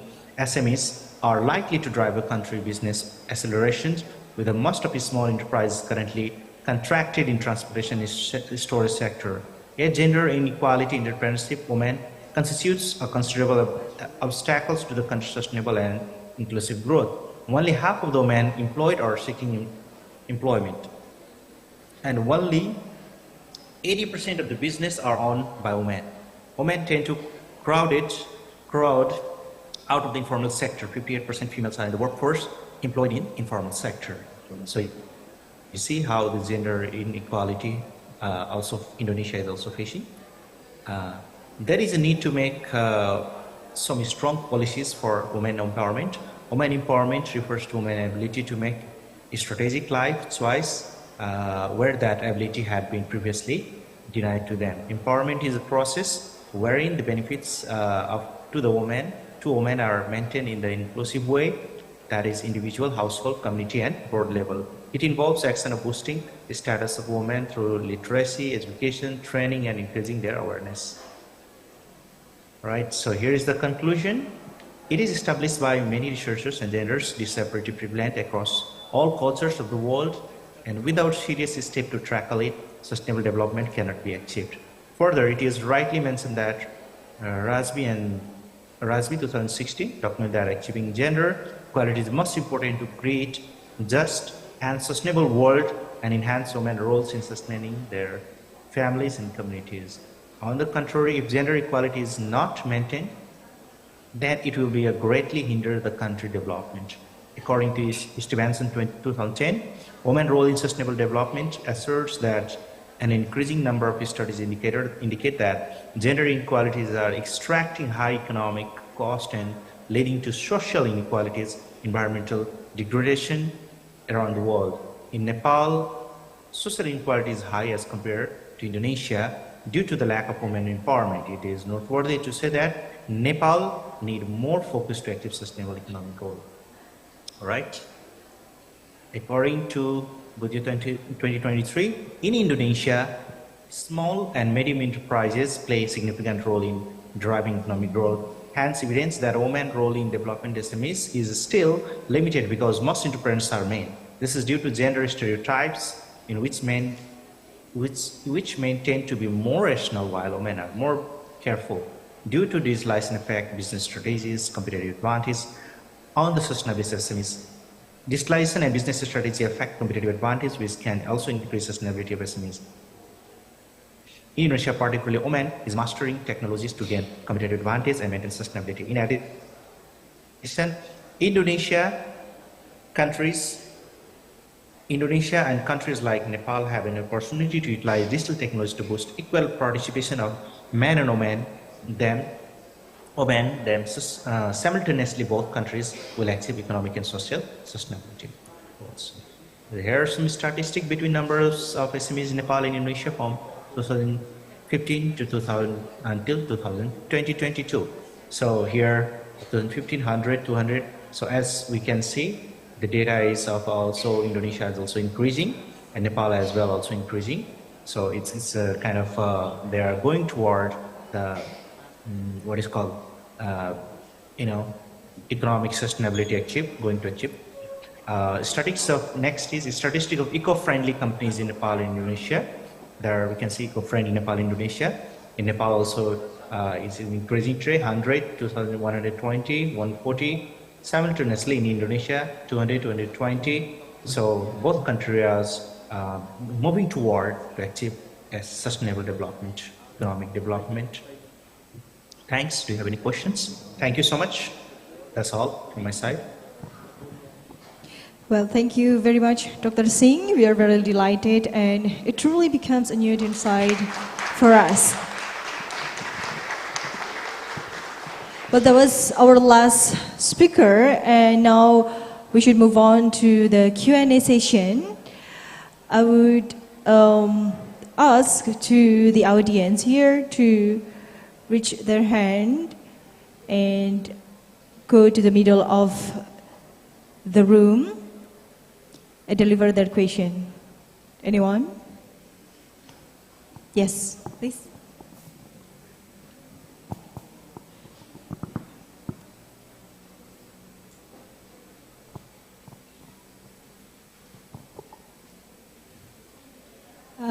Good morning, everyone. Thank you for the opportunity. And I really impressed by the presentations, sir. I would like to ask about how the Nepal government intervention toward the water management, that is kind of sustainable development that increasing every years. I thought that there is the table comparing the Nepal and Indonesia improvement on the performance. So how the kind or maybe the pattern of the state intervention in Nepal toward the sustainable water management in Nepal. Thank you very much. Thank you very much, Miss Demiati Nur Kusumaningrum from International Relations Department, OMM. Okay, thank you. I suggest that was the question for Dr. Singh, am I right? Yeah. Since she talked about Nepal, yeah. May I answer it right now, or should I wait? Yeah, sure. You can answer the question. All right. So, in Nepal, of course, we are second richest country in the water resources in the world after Brazil, according to the data about the water. But unfortunately, you know, we are the second what is called richest country in the world about water resources, but we are still not fully managed to produce electricity or in the what is called in the water, pure drinking water, because Nepal is kind of because of the geographical location of the Nepal is kind of very hard to supply the pure water in all areas, like a hilly area. We have the Mount Everest, we have all the big mountains in the world, and in Nepal we have the very remote area. So even though we have the second richest water, but it's still hard to provide the pure drinking water. Moreover, in the city area, in urban area, the water system technology is comparatively good as compared to the rural area, because in water sustainability, in Nepal we have like a water what is called that in Nepal we call khane pani. You know, khane pani means the drinking water, the corporation in Nepal. So what they do when the rainy season come, they make the well in every home and they collect the water. So that water refine and go into the well, you know, put in the well, save. So that water only can use in washing the clothes, or washing the dish, or do other activities. Maybe they can take a bath or go to the toilet. So this, but the water, pure water coming, they just use for the drink. So it means that we are toward hitting the water system, achieving the water, the pure water, or we can environmentally we are like a kind of getting water sustainability, in a very effective way. But it is not about all Nepal, okay? So in all Nepal, its case is different, because Nepal is very diversified country. We have hilly region, we have mountain region, and we have the flat area in the the same like flat, like the area where is no mountain, no mountain, and no hilly area. In that area, we have the water from the ground hand pump. So people can directly can get it from the hand pump and they drink this pure water. Just accept, need to check from some like kind of iron quality of the water. They have iron, much iron or less iron, so that's the way. But in the mountain in Himalaya areas, sometimes it's very hard to providing the pure water drinking. But in urban areas, it's quite sustainable. So thank you. That's all. Okay, thank you very much, Dr. Singh. Is that clear for you? Yeah, I think that's pretty clear. Okay, next question. For students, maybe?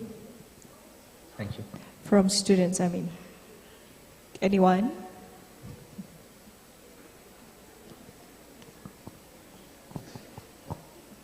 Boleh dari mahasiswa kalau misalnya bingung bahasa Inggrisnya apa, boleh bahasa Indonesianya, silahkan. Yeah. Dari teman-teman. Miss Anna will help you to translate.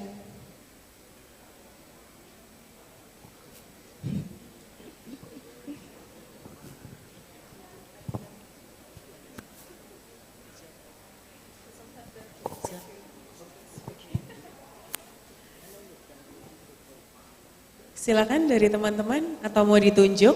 Enggak ya? Kayak mau ditunjuk tuh Miss Anna.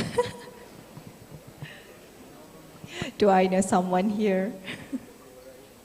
Okay, there's no other questions? Maybe from the Zoom. We have question on Zoom or not? Yep.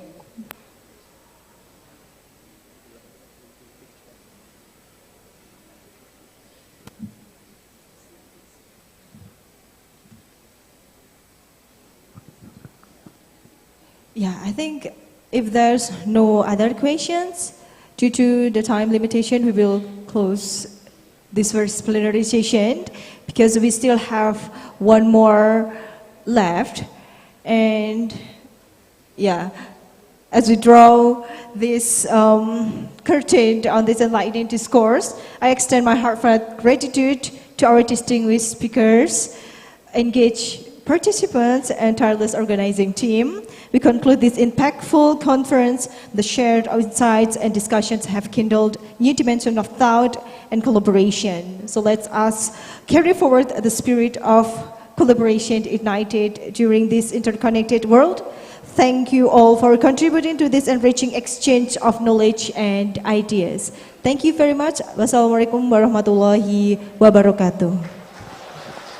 Over to you, Miss Hannah. Thank you, Miss Happy, for conducting the wonderful session. And please remain on the stage, Miss Happy, Dr. Nguyen, and Associate Professor Fina, because we will give the token appreciation for the speakers. And I invite Pak Iir to come to the stage to give the token appreciation for the speakers. Please stand up.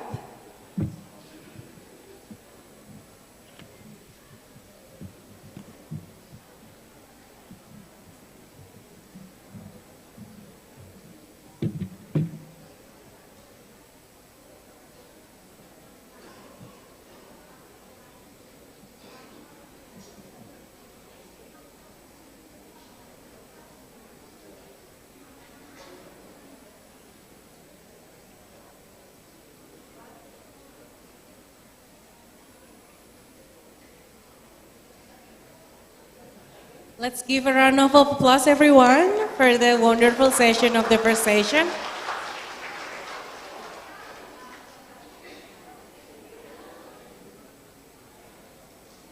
And now, please, Mr. Iir, to give this token appreciation for the Dr. Nguyen.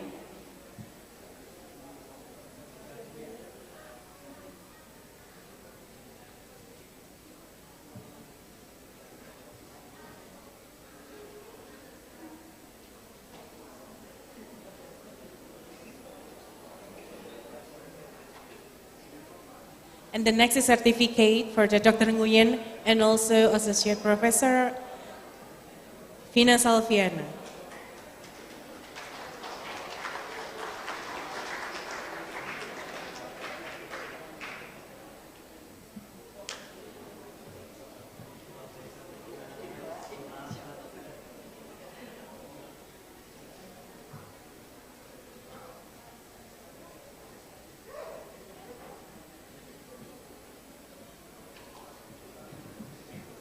Thank you. Mr. Riir, please get back to the seat. Thank you, Ms. Happy, and also Bufina and Dr. Nguyen for the wonderful session of the first session.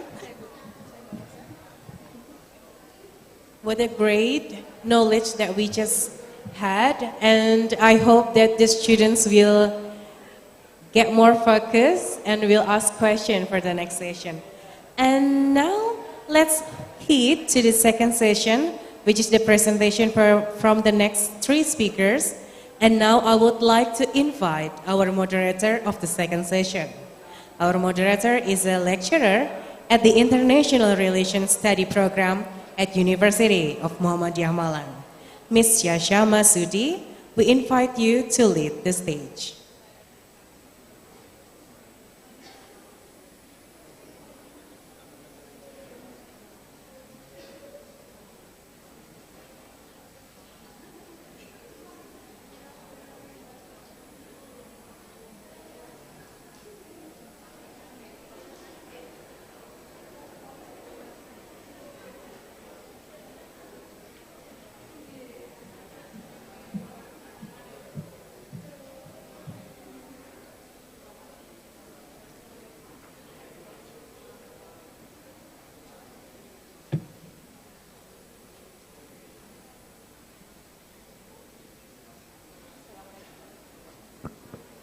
Assalamualaikum warahmatullahi wabarakatuh. Good afternoon, ladies and gentlemen, the honorable participant of the third International Conference on Humanities and Social Sciences. My name is Yasha Masudi, and I am your moderator to this second session. Okay. In this second session, we will have three other invited speakers. The first one is Dr. Uci Yuliati MM, and then Prof. Indah Susilowati PhD, and Associate Professor Ricardo Riel Pedrosa de Souza. Before moving to the first speaker, I would like to give a reminder. Before that, all of the participants, please join me to invite our first speaker, Dr. Uci Yuliawati MM.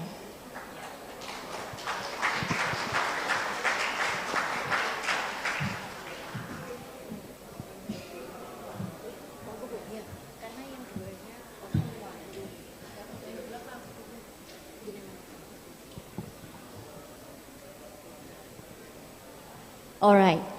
Before moving to the first speaker, I would like to give a reminder that each of the speaker will be given maximum of 15 minutes to do the presentation, and the Q&A session will be at the end of the presentation.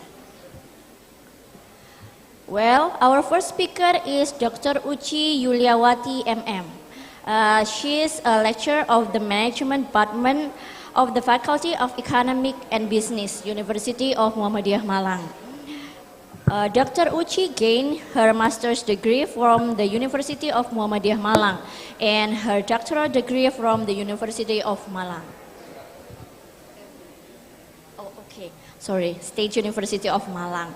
And right now, Dr. Uci is the head of the International Affairs Office in the Faculty of Economic and Business. And Dr. Uci has actively published many articles as well as participated in various conferences. Without further ado, to our first speaker, Dr. Uci, the floor is yours.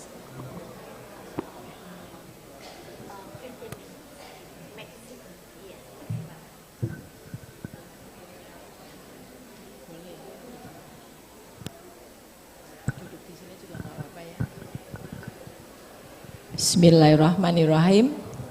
Assalamualaikum warahmatullahi wabarakatuh.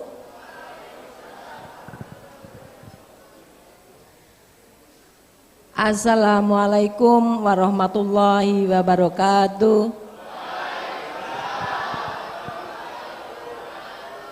Okay, thank you very much for my dear students. Thank you very much for the committee, and also thank you very much for all my deans of economics and the dean of government and social studies, and all participants. Dear participants, today let me to speak about the knowledge sharing for SDGs, managing small medium enterprises. Means that three presenters before is also talking about the small medium enterprises. I also want to talk about small medium enterprises. I am Uci Yuliati from Muhammadiyah University, is also active to conduct research. The last research is about the knowledge sharings. Knowledge sharing in batik, small medium enterprise. The variable other knowledge sharing is also entrepreneurial leadership, corporate entrepreneurship, and knowledge sharing, and also firm or small medium enterprise performance. Okay, next. Talking about sustainable development goal is very interesting today. Three of us present are also talking about this, from the economics of sustainable, the green economics, and etc. And today I'm interested talking about the knowledge sharing. How is the knowledge sharing has the function in encourage the small medium enterprise to have their performance, and then after that they can do their sustainability for their activities as long as possible. 17 interest topic that is interest or relate to my theme is industries, innovation, and infrastructure. I'm talking about the small medium enterprise because small medium enterprise in Indonesia is dominant business. More than 50% of Indonesian businesses are small businesses, and it is dominant for Indonesian economy. And to make all the people can live, can have activities, can have job, can have income, so they can live. They can cost their living, and then they can have activities for their family. And then how the knowledge sharing can have good function in achieving the 17 goals, but I just interested in one industry because small medium enterprise part of the industries. Yeah. Next, how is the relationship between the knowledge sharing, management, small medium enterprise, and sustainability development goals? This relationship is very interconnected and mutually beneficial. Means that knowledge sharing is the way of how to share the knowledge, to share the information between the individual, among the groups, the organization, and also the government and many institutions that is in operate in the economy. So talking about knowledge sharing to achieve the one of the SDGs is very interesting.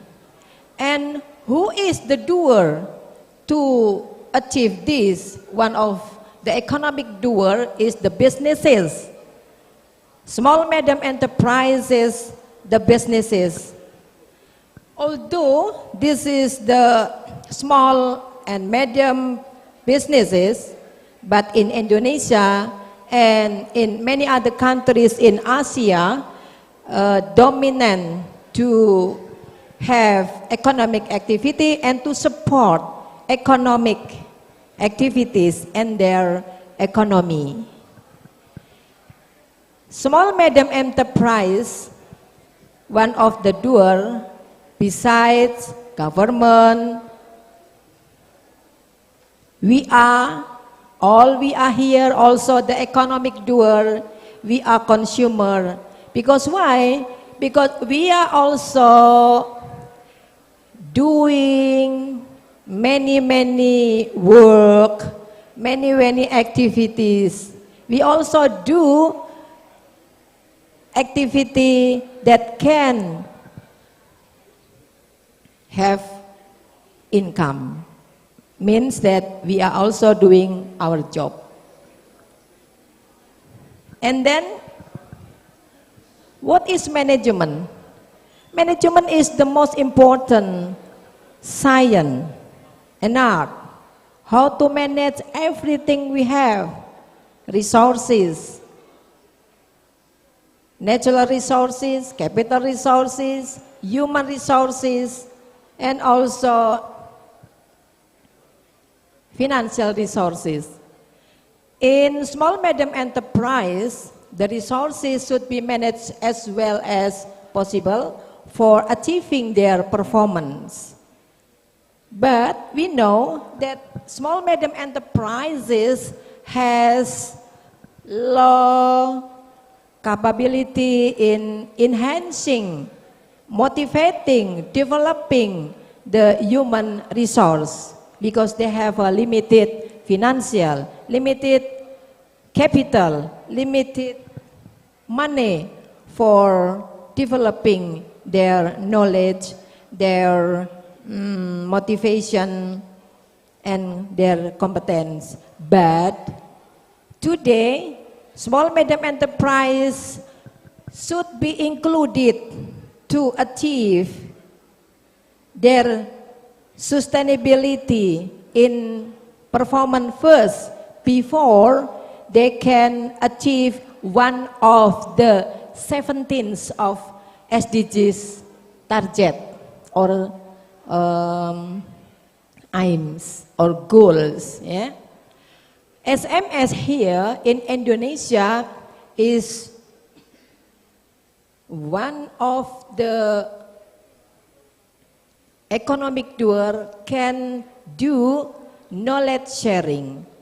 Based on my research, knowledge sharing in Batik SMS is a higher level.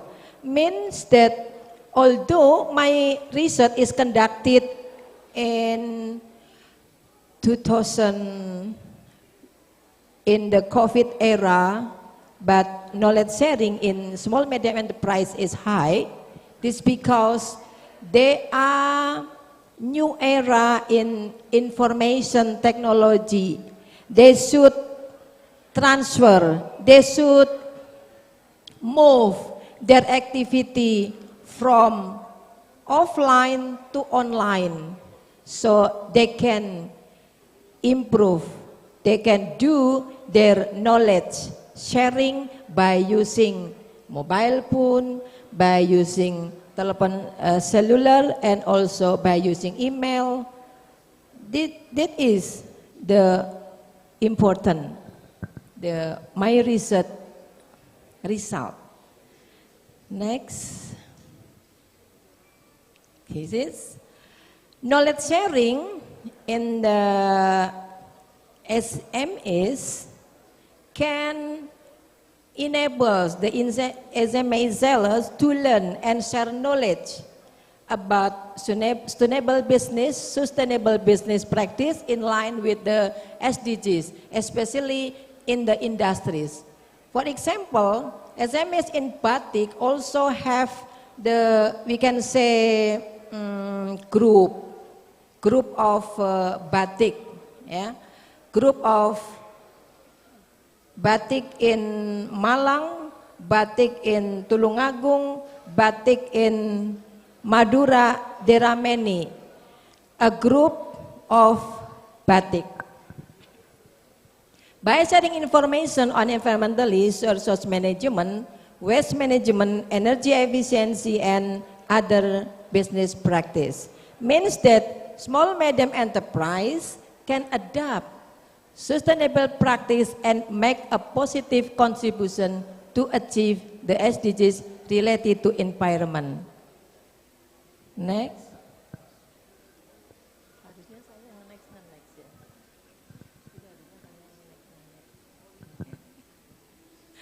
This is the, please give me only the picture. Yeah. Give me only the picture. Yeah, the picture only. The committee. Yeah, this is my picture. The picture. Not the.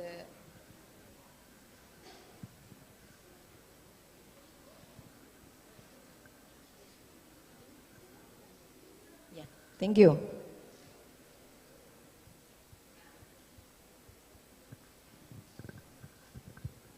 Okay, thank you. This is the knowledge sharing on sustainable practice that can be conducted by the small medium enterprise. Means that small medium enterprise can share the information to the others among the small medium enterprise in the similar product or different product.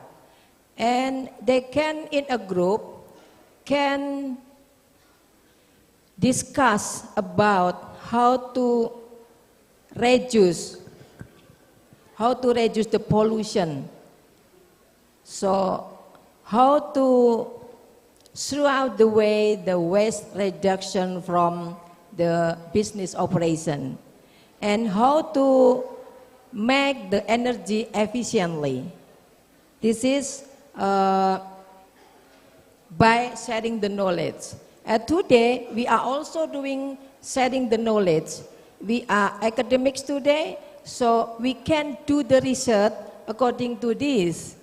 How the SMS can reduce their waste reduction or reduce the pollution, or how the small medium enterprise can make their efficiency in using their energy in the operation. Next.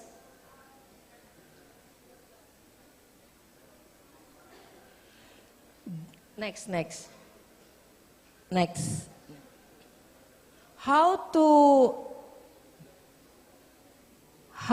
SMS to do this? SMS cannot doing they themselves, but in a group they can do, in the association, in the group of area, like in East Java, there is central area of small medium enterprise, such as in Tanggulangin. In Malang, there is also small medium enterprise of keripik, yeah, for food. And in Sidoarjo, there is also many kinds of small and medium enterprise to have similar product in handicraft. So they can do in a group how to have sustainability activities, especially in using energy, in showing the reduction of the operation, business operation, so they don't make the pollution as a whole. Knowledge sharing can be done by SMS for collaboration and partnership.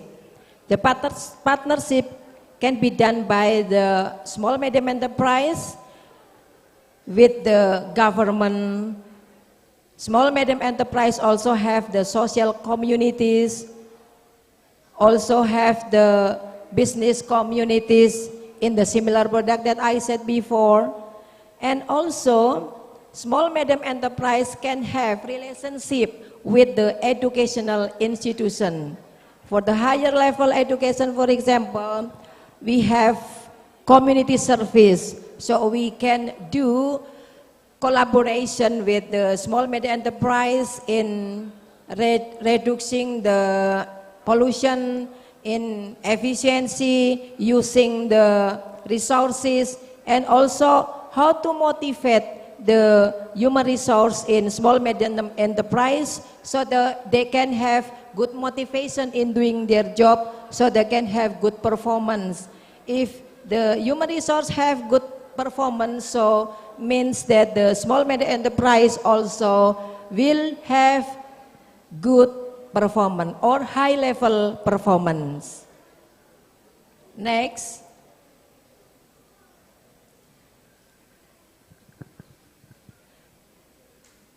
Product innovation and development also can be done by sharing knowledge by small medium enterprise. Means that small medium enterprise can gain better understanding of the market trends, demand related to sustainability. Through knowledge exchange, small medium enterprise also can identify their innovation opportunity and develop sustainable product. Sustainable product means that the product that it can be useful for all the consumer that maybe have high level demand. By producing product that are environmentally friendly or contributing to improving the quality of life, SMEs can support the SDGs related to inclusive economic growth or maybe green economic, and improving the quality of life, not only for the workers in the small medium enterprise, but also for the consumers and also people around the SMS located. Okay, the next. By knowledge sharing, capability and awareness information also can be done by the small medium enterprise. Next.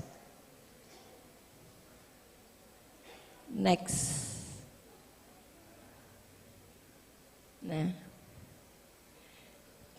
Small medium enterprise can improve, can enhance their capabilities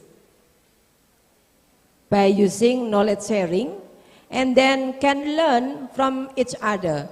For example, in Malang there is a keripik Malang or keripik tempe or keripik cassava keripiks or cassava crisps. Is they can done or they can produce together in similar location, and they can motivate their producer of the raw material. Means that small medium enterprise can learn how to motivate the producer of the supplier of the resource or raw material for the cassavas or maybe tempe, keripik tempe.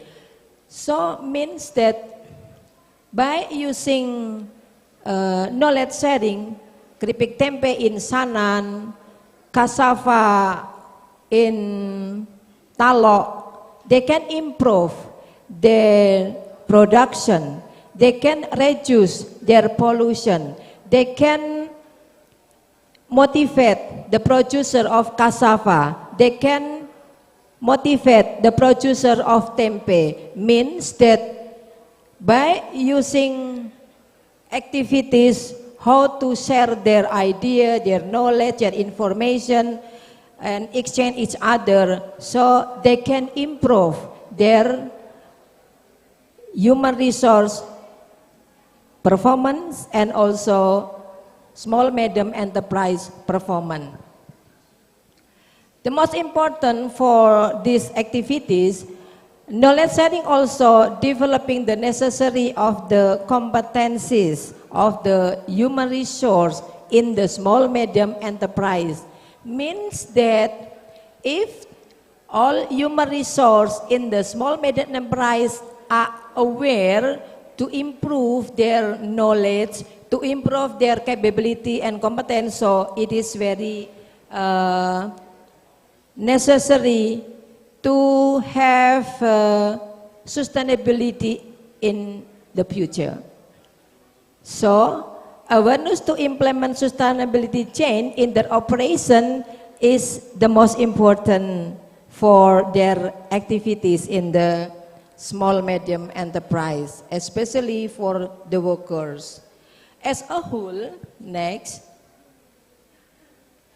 if knowledge sharing implemented by small medium enterprise means that small medium enterprise have better performance and also can improve their responsibility to the social, to the society where they located or they live. So their business reputation will also high level. And I do hope that small medium enterprise, especially in Malang and Indonesia and ASEAN countries as a whole, can have motivation to do knowledge sharing together, or maybe to join seminar or international conference like this, so they can improve their activity or their knowledge, their competence, so they can improve their motivation to do better work, and then their performance will be better in the future. Means that if the small medium enterprise have better reputation, so their competitive advantage will also increase. Means they can to do the business is not only in their locally, but also to do their business outside of the area or maybe outside of the country. So this is the one way important to do for us. In Indonesia especially, Dinas UMKM support all the small medium enterprise to have ability to share their knowledge each other, not only in the locally discussion but also in international discussion. Means they want to support the small medium enterprise go international, not only to produce their product, to sell their product locally but also internationally. This is the most important for the sustainability of the small medium enterprise. Means by good management in internal and external, and also by using better networking among the small medium enterprise, so small medium enterprise will have sustainability in the future. Thank you very much for my presentation. This is your attention today, and I do hope there will be more discussion today. Thank you. Assalamualaikum warahmatullahi wabarakatuh.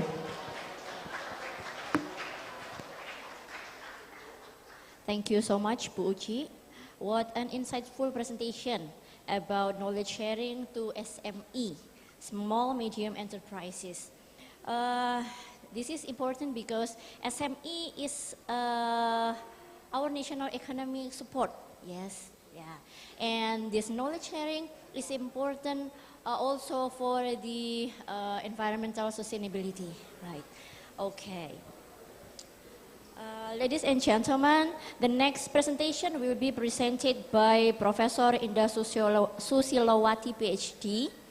But unfortunately, Prof. Indah cannot join us both online or offline today. So we will present you the video from Prof. Indah. Okay, yeah, through the video. Okay. If you have any question from Prof. Indah, for Prof. Indah, unfortunately she cannot give you the answer. Okay. All right, the honorable ASOS participants, here is Prof. Indah's presentation.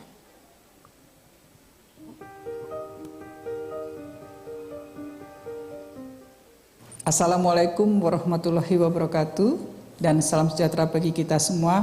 Very good morning, ladies and gentlemen. We are very fortunate here to see you online. Today is a very nice day, and we are talking about toward economic sustainability and social equality. My name is Indah Susilowati from Diponegoro University, Indonesia.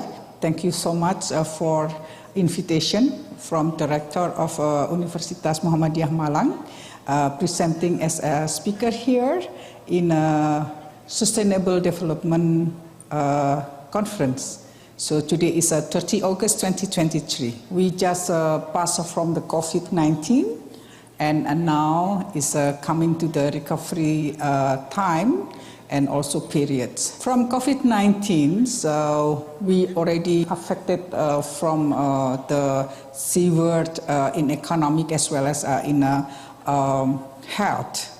So the economic growth now is growing because the real economics are already starting, and hopefully we can have a betterment after the post of COVID. So the economic growth also, you can see from the slide, now is growing very fast in a global as well as Indonesia. However, we will find the resources and sustainability a problem. How the data regarding with moving on and after the COVID-19. So in a global, the poverty now coming to increase as well, because we cannot escape from the economic growth and then disparity and poverty.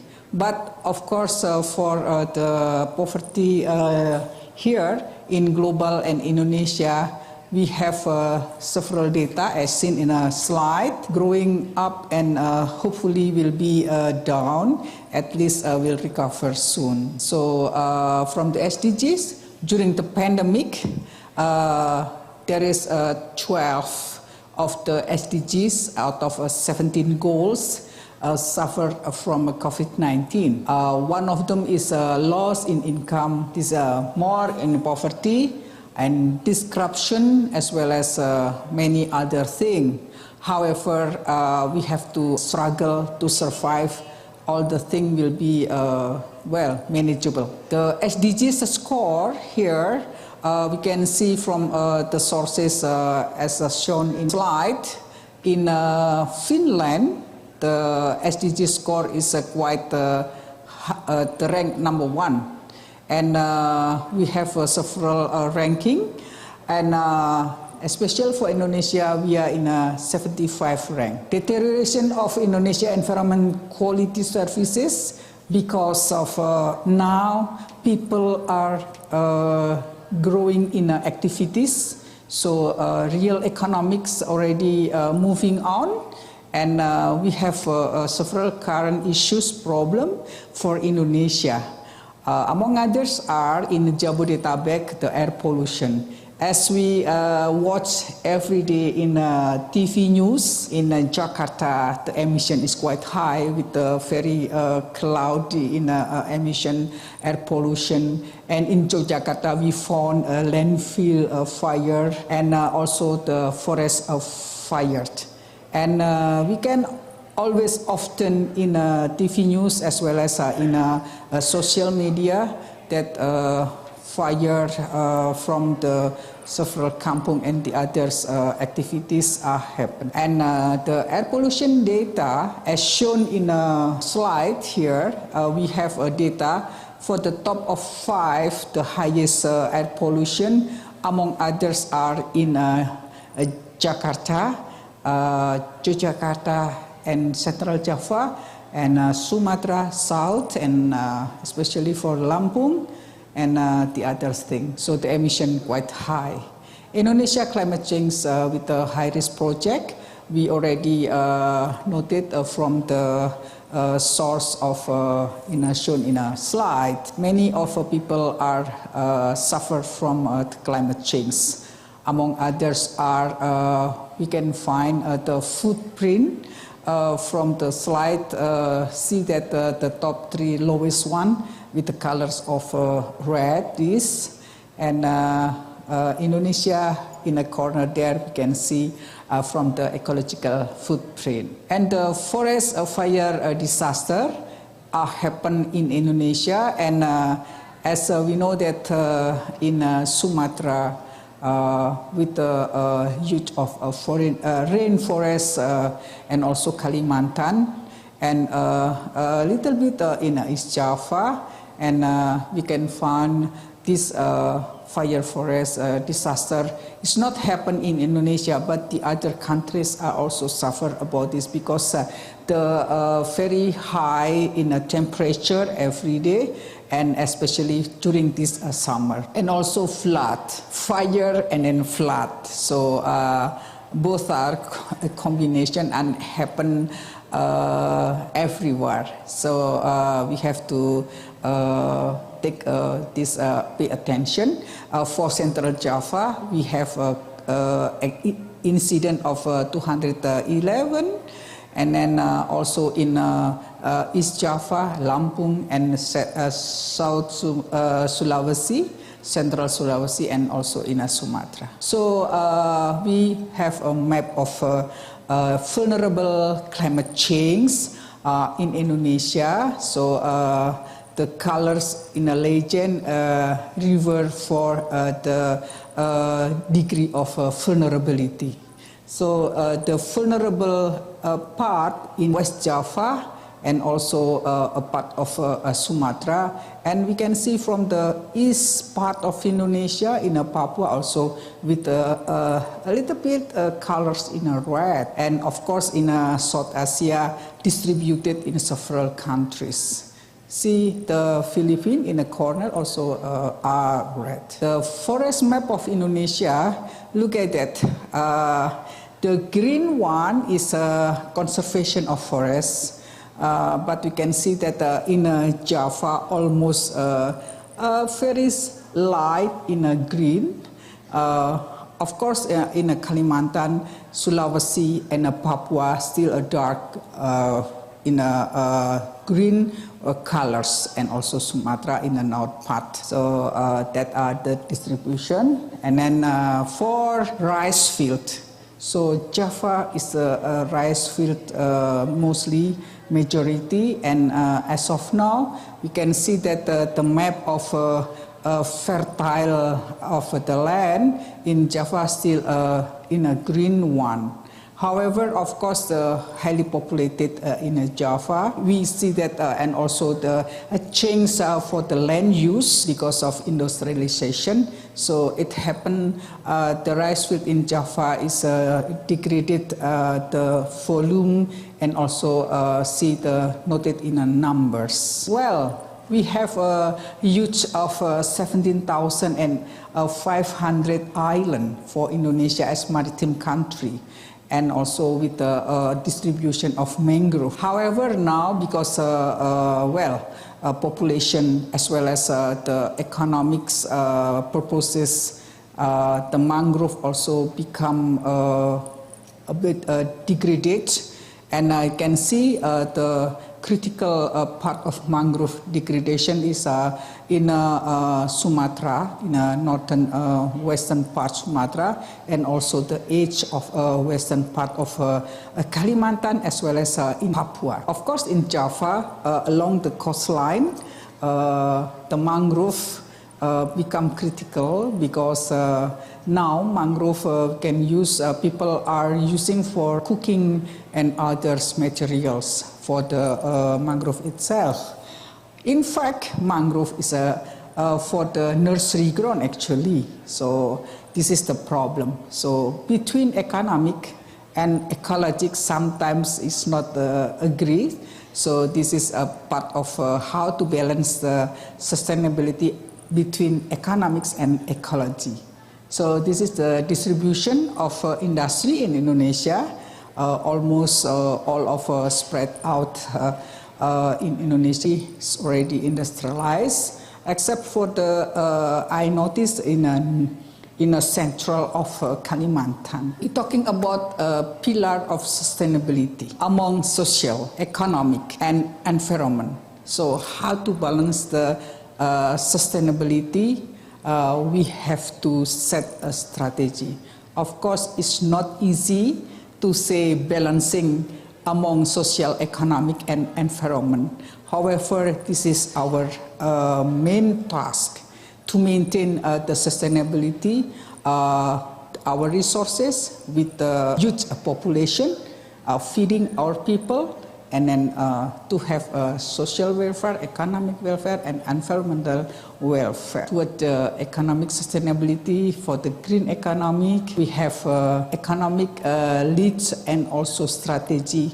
How is our leaders as well as the ABCG, academic, business, government, and community, among all these stakeholders should be together, sitting together, and then collaboration for stakeholders to achieve the certain target. So towards sustainability, the green economic, sustainable in economic growth, and then of course in economic growth, we cannot avoid for the carbon emission and mitigation for the accounting for the carbon emission, reduce the carbon and so on. This is seems theoretically is quite easy, but how to manage in fact, that's the problem. By the way, problem is always problem, but we have to relieve all the problem and mitigate with the adaptation and mitigation with the, of course, on the respect of people welfare. The resource of funding for domestic and overseas are already gathered. However, of course, this is not enough, only this funding, because we have to set the strategy from the top down and bottom up, so we have together in balancing for this strategy. Of course, a phenomena in Indonesia for the social inequality is still found. In Indonesia, we have a rural and a coastal area in a rural and also in others part of Indonesia. However, the income equality in Indonesia here, we still able to note that in Central Java itself, the Gini index for the rural and urban is almost close. However, instead of West Sumatra, the Gini ratio between rural and urban, well, there is several, say, a gap. And of course, in Papua, we can see the numbers of index of the Gini. In rural is 0.4 and in urban is 0.29. So this is a little bit bigger in a difference. Well, all the things are shown in a slide. And of course, with the improvement of welfare, we cannot avoid a need for the facilitation of infrastructure, like a toll road, and then the others toll road. So perhaps improvement in the other infrastructure. University also necessary because in university, in academics, people are doing research and also social welfare and the others thing. So distribution of university in Indonesia, we can see that we have a lot of university in a state or in a private. This is needs attention and also priority for the research and also in application for social welfare from the academician. Of course, for hospital as a facilitator of for the a good health, a good condition for our people is necessary, of course. So all the thing facilitation need at the same time simultaneously and also proportional. Now we have also found several conflict in agrarian in Indonesia. Most of the conflicts seems indicate in Sumatra. We found from the data 40 case, in Java Island 18 case, and Maluku 8 case, and the other thing is Sulawesi 19 case, Kalimantan 11, and also in Bali we found 7 case. However, this number is not a very strict number because this is the indication. So perhaps the other source of this publication might able to reconcile for the statistic. So Human Development Index in Jakarta shown the highest index 81.65, and followed by in Central Java 72.79, and East Java 72.75, and for the east part of Indonesia, Papua 61.39. All the things are in Human Resource Development Index. We can see from the slide. Okay, so instead of the previous data, we have also the data for the access. Population is 15 years and over who access the internet. Internet indication is very important because this is a part of communication to access all the world together. Here seen that in Papua 26.3%, and contrastly for Jakarta 84.65%, and the others are on the average. Social equality and social inclusion, and of course we have data here. Social equality here should be the same right and opportunity, and also the social equality to reduce to eliminate the gap. We may access the people background, gender, race, religion, sexual orientation, and the others. So 11 indicators are available for social equality. Among others are income, access education, and access for the job, healthcare, political, and the others thing. And the social equality hopefully will be distributed equally as requirement for the justice. That's people from the teenage, from adult, and then aging, elderly. So this is our social component of a person, and hopefully all the people will be in a good health, a good welfare, and happiness. So gender equality and social inclusion here for the GACI, we have a twin track approach, mainstream and the GACI specification. Of course, in Indonesia, gender equality encouraged by our government as well as from the people in Indonesia. So the strategy now, we have to make it set up the strategy from top down and then bottom up. So together with collaboration among the stakeholders, once again, academician, A, B, business, G, government, C, community. All together, all the stakeholders should sit, commit, and together with one commitment, collaboration among the stakeholders to achieve the certain target. So the co-management will be favorable for this thing. Of course, from the bottom up, the government of Indonesia already set for the social equality policies, which is the component shown in this slide for others opportunity and also development for the human resource as well as the natural resource itself for people, whereas to get for feeding and for good health and also welfare and social inclusion as well. And then the next, so we can start from ourselves.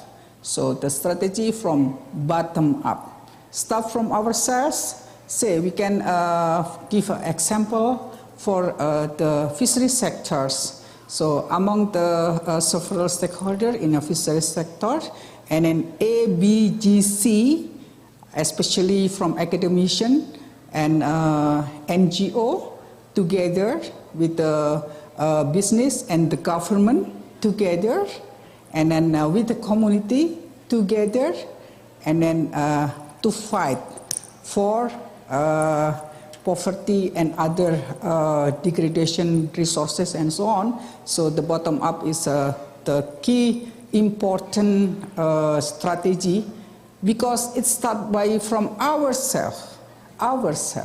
So we can control ourselves and the other society nearby, our peer, and then we can fight with the fight for the poverty, fight for the others natural resource degradation, and hopefully we can have balancing economic and environment for the welfare of our community and our people. So let's we commit, caring together, strengthen together, ending for togetherness, for Earth society in the future. Thank you very much. Very good morning. Hopefully we can have a good health and welfare. Assalamualaikum warahmatullahi wabarakatuh. Thanks. Bye.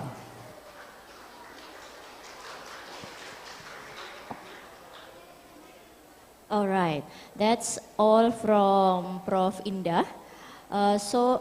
She talked about economy also, but not only about sustainability, but also equality, a wider scale than what Bu Uci have said, right? Yeah. All right. And well, ladies and gentlemen, the honorable.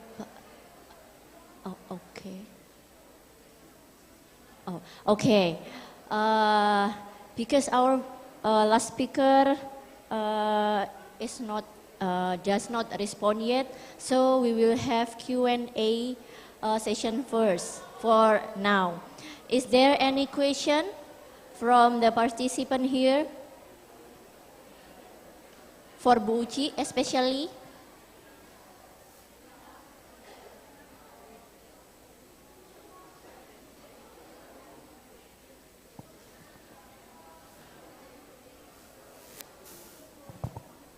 Ada pertanyaan dari teman-teman mahasiswa? Silakan.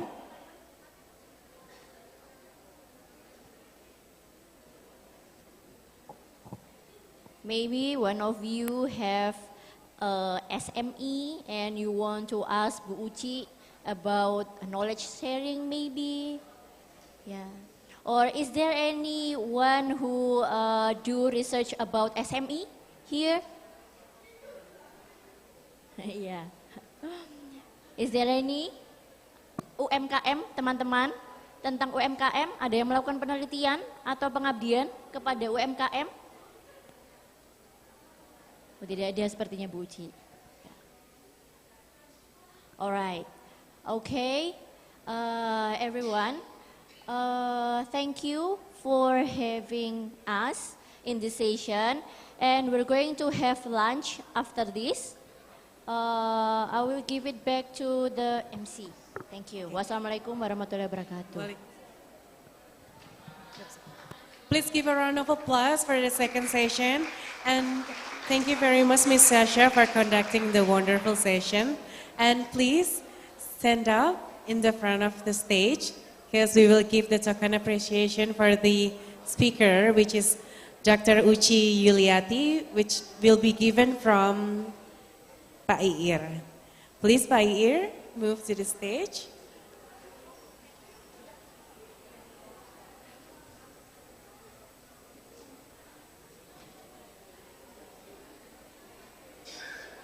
Let's give applause for the token appreciation giving from Mr. Iir as the chief of the committee to the Dr. Uci Yuliati as the speaker. Thank you very much. Okay, please get back to the seat, Dr. Uci and Ms. Shasha, thank you. And now we will have the lunch and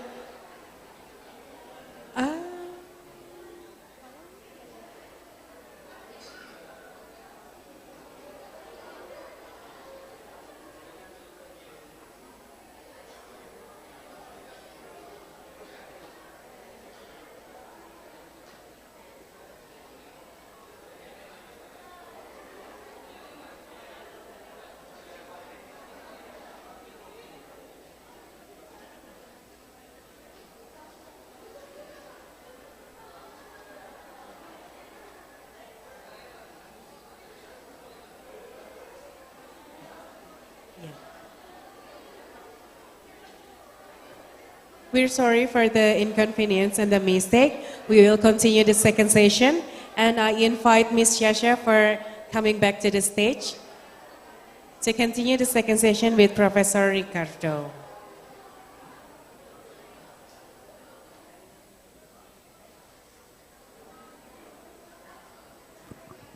All right, I'm sorry for the inconvenience. Now we have our last invited speaker. Wait a minute. Well, we have our last invited speaker, Professor Ricardo. Associate Professor Ricardo Pedrosa de Souza from Portugal. Professor Ricardo is a professor in Universidade Autónoma de Lisboa, Portugal, as well as a guest lecturer in the Universidade de Beira Inferior.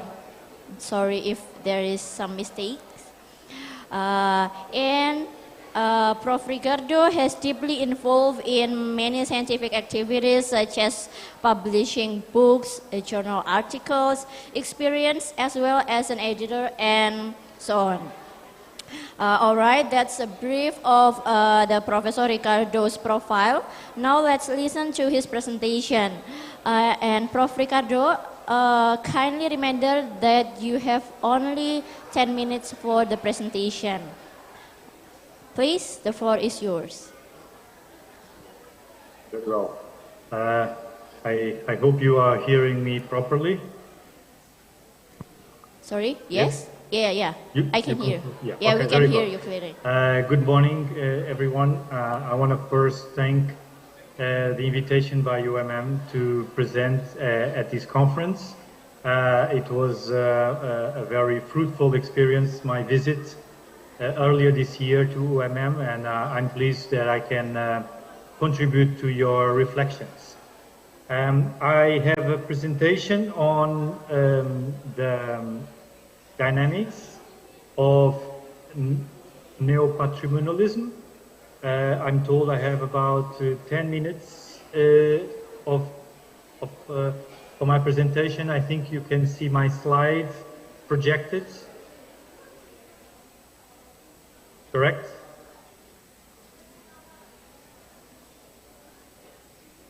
Can someone confirm that you can see my slide? Yes, can you make it a full screen? Okay. I'm doing a full screen now. 1 second. Now, yes? Yeah, that's Yeah. good. Very well. My presentation is out of the paper I published recently, reflecting on neo-patrimonialism. And my research question for that paper is what type of explanations do we have for the difference in economic development that we find in the world between what is normally called the developed countries and the developing countries. In these two images, you can compare by the size of the circumferences, the size of the economies of the countries listed there in 1970 versus the size in 2020. So 50 years difference. And we can see that overall, the Western countries, which is normally considered, associated with North America and Europe, continue to be to have the main share of the world GDP. We can see that Russia or the Soviet Union collapsed in between, and so it's not. It's a very smaller wealth in 2020, and there's the growth of especially China in 2020. But nevertheless, the idea is that maybe we should, in a time span of 50 years, see more changes on the wealth distribution in the world. And so I went back to the literature, and based on theoretical ideas of development, identify what are the main explanations for the success of the development of states. And so there are basically three main theories that intend to explain the possibilities or the failure to develop. We have the modernization theory, the dependency approach, and neo-patrimonialism. Modernization theory is the theory that considers that industrialization and economic growth will lead to social progress. It's the idea that if we have what is called a Weberian state, where the state functions for the well-being of the common good, we can achieve a better economic model. And also associated to this modernization theory is the idea that we will have also a political liberal model. Okay, the idea is that for us to have growth, economic growth, well, we need to have a state that is transparent, accountable, and a bureaucracy that works for the overall good of the society. So there is what is called a legal rational state that promotes economic development. This will eventually lead to democratization and to the transformation of traditional forms of managing society that is present in much of the African societies. This study was thought about for explaining Africa, and so you'll see many references to Africa. Now, this model was attempted to implement all throughout developing states by the World Bank and International Monetary Fund. Since the 50s, there have been different programs to try to implement this modern state, this Weberian state. And we all know this from experience. Indonesia was under structural adjustment programs in the late 90s, early 2000s. Portugal was under structural adjustment programs in the second decade of 2000. So it's a very harsh policy, what we normally nowadays consider to be a neoliberal approach to economic development in the state. Now, overall, this approach has not been successful throughout the different developing countries, okay? And because of that, there's been attempts to explain this failure. The first attempt to explain why do modernization approaches do not work in developing states came from dependency approach. This theory is based on Marxist ideas and basically considers that there is a global capitalist structure which controlled by these developed countries, which prevents developing countries from gaining the upper hand on the global competition. This was initiated during the colonial era and continues in the post-colonial era, okay? Now, there are different ways these dependency thinkers consider that developing countries could break these straitjackets of the global capitalist system dominated by the northern countries. But the most important idea that I want to share with you is that the Asian miracle that occurred from the 80s onwards, where several Asian countries were able to industrialize and grow, kind of puts to question the validity of this theory.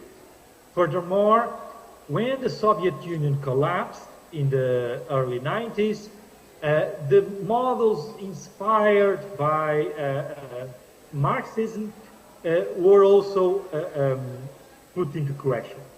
So dependency approaches are still relevant to understand some dynamics of the global system, but are considered not to be able to explain totally why do certain countries are able to enrich themselves and others are not. Therefore, then there was the development of a new approach, which is identified as neo-patrimonialism, which instead of looking at the global capitalist system, it looks at the states and looks at how the state is a Weberian state, or meaning is a legal rational state that works for the betterment of everyone, okay? This is contrasted with what is this named the patrimonial state. The patrimonial state is a state controlled by personal connections and with traditional forms of social order. Under neo-patrimonialism, there are three characteristics. The states are dominated by corruption. They are based, the relationships that occur are based on clientelism and not fair competition, for instance. And there is a centralization of the state structure. Normally, it means that it's an authoritarian regime, but it doesn't have to be an authoritarian regime, okay? It can just be a system, a democratic system, but with a significant concentrations of power at the president or the government, without clear checks and balances, for instance. So these are the three dimensions of neo-patrimonialism that are considered to prevent the economic growth of states. And now I'm going to bring you a look at the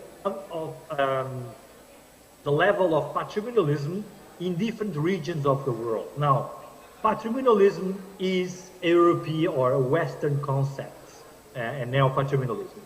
Therefore, the lines that you see on the bottom of the screen are regions in the West, European, North America.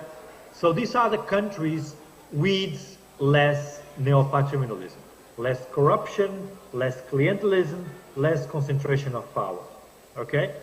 And that's kind of out of the definition of the concept. Now, what I would like to bring to your attention is these other lines. These other lines represent different regions. The region with more neo-patrimonialism is Central Asia. The line only starts here after the fall of the Soviet Union, because these countries were part of the Soviet Union before 1991. So Central Asian countries are the most neo-patrimonial, followed by African countries, here in blue. Okay? In brown, we have Southeast Asia, and here we have several countries, including countries in Melanesia, Southern Africa, and so forth. Indonesia, because I want to put you in context of the level of neo-patrimonialism, is the red line. So Indonesia was among the most neo-patrimonial states throughout the 60s and 70s and 80s, but then with the democratization process that occurred in the late 80s, 90s, in the late 90s, the neo-patrimonialism increased significantly. So the main change was actually in the concentration of power, okay? And that lowered the level of neo-patrimonialism in Indonesia.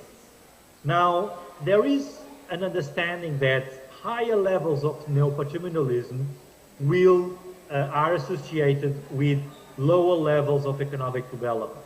And here we have a correlation between the neo-patrimonialism index, which is the dotted line points, with the human development index, which is the green dots, and the GDP per capita, which are the black dots.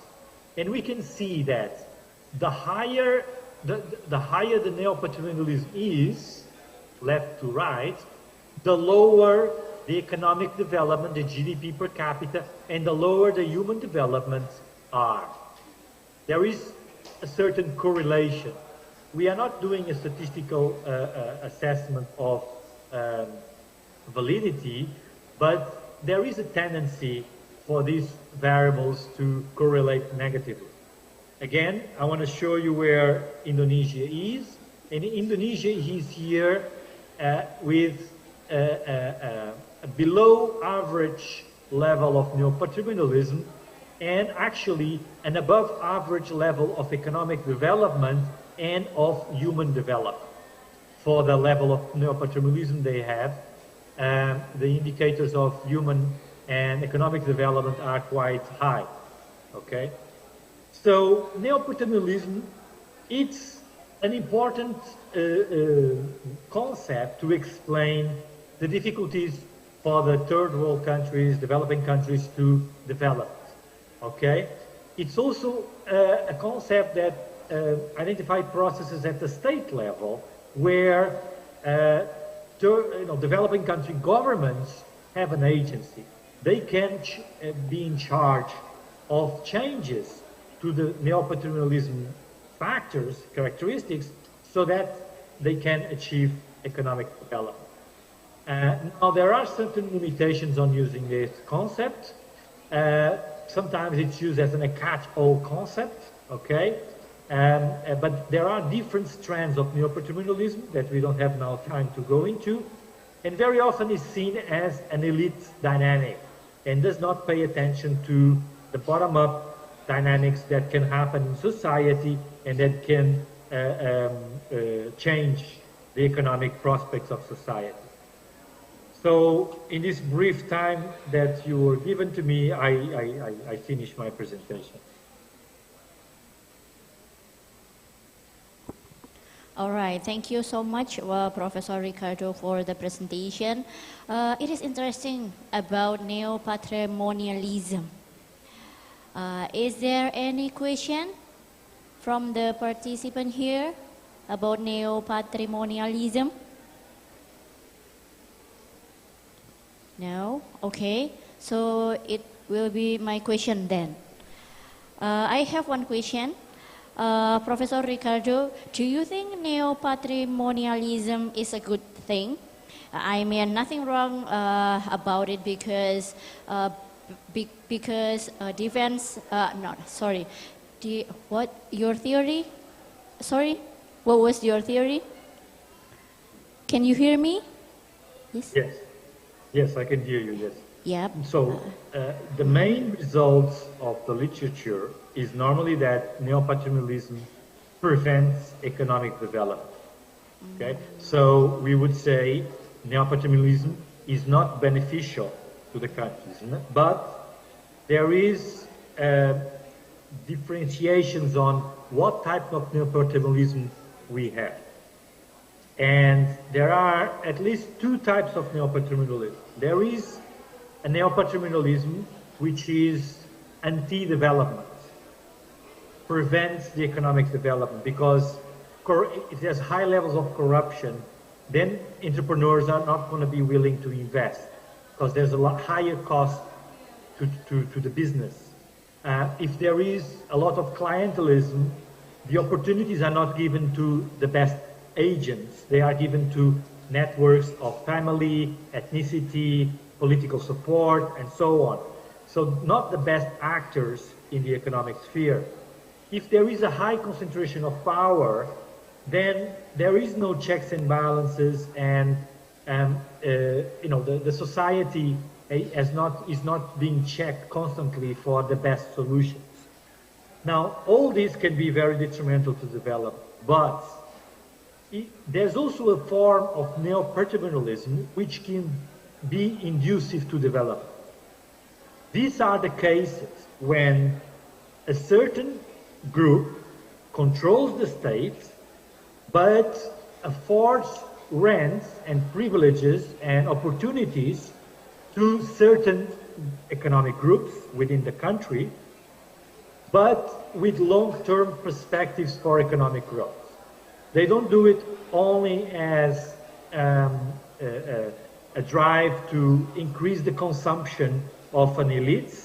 They do it, these privileges are given as a way to allow an industrial sector, a service sector to develop so that in the long run there will be economic growth in the country. So answering to your question, neo-patrimonialism is normally seen as a negative factor, and in many cases is, but there could be forms of neo-patrimonialism which can allow economic development to occur. Okay, thank you for your answer. So you mentioned Indonesia, so we still have like a long way to be a better state maybe, yeah? Okay. Thank you so much. As I said, okay. As I said, Indonesian, for the level of neo-patrimonialism that it has, achieves more in terms of human development and economic development than other countries at that level. So it's actually quite a good result for the neo-patrimonialism that it has, yes, compared to other states. Okay, thank you. Is there any more? Or that's all? Okay. So that's all from us, Professor Ricardo and me, in this session, the honorable participants of third ISOS. Once more that I am sorry for the inconvenience. We will have lunch after this. Thank you. Wassalamualaikum warahmatullahi wabarakatuh. Waalaikumsalam warahmatullahi wabarakatuh.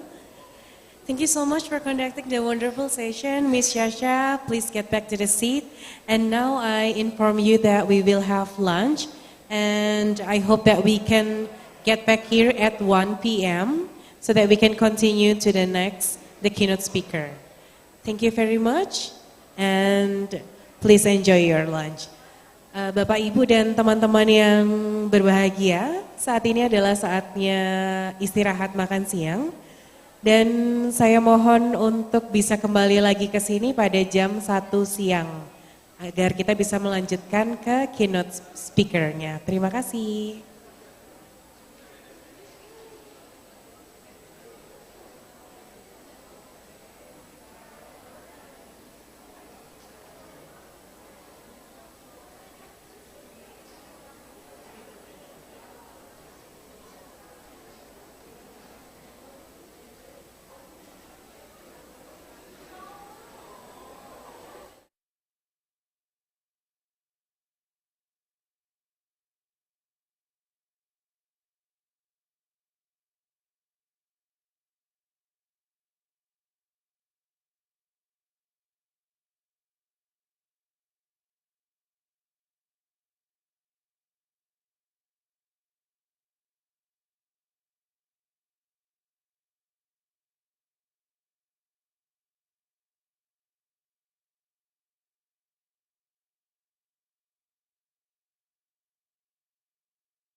we can continue to the keynote speech.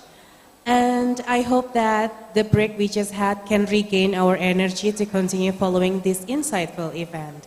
And I welcome to you all the Professor Stephen Lloyd Morgan from Nottingham University. And now, ladies and gentlemen, we are going to follow the presentation for our keynote speaker, Professor Stephen Lloyd Morgan from Nottingham University, United Kingdom. Time is yours. Thank you. Can you hear me well now? Yes, we can hear you very well. Can you hear me? Yes. Let me just share my screen so that I can show the slides, okay? Okay.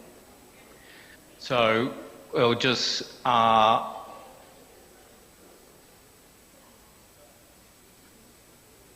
okay, can you see that? Does that show the title slide? Knowledge, Technology and Social Yes. Equality, a long view? Yes, we can see Good. that. Okay.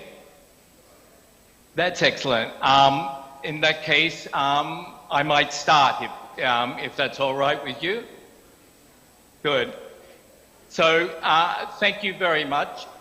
I am very pleased to be able to have this opportunity to speak to your conference in Malang. I'm sorry that I'm unable to be there in person. It would have been nice to have had a chance. It would have been nice to have a chance to have actually engaged in conversation with you. So my talk today is on knowledge, technology, and social inequality. And I want to attempt to give a long view that resonates with the main theme of your conference today. Just a request, I think if people attending the online, could you please mute your microphone? That prevents feedback occurring, because I can hear a bit of feedback. So can you mute your microphones? Okay, thank you. This is obviously a really big topic about knowledge, technology, and social inequality. So let me begin with exploring the relationship between knowledge and technology. Where might we begin? So a few starter questions I have for you just to think about as I get going. What is knowledge?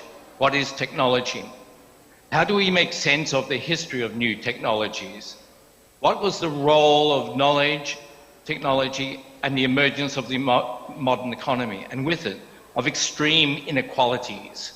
And lastly, will the new large language model, artificial intelligence, chatbox technology like ChatGPT-4 change our world, impact on inequality? So that's what I'm going to talk about. So let me take us straight into this by focusing on the first aspect.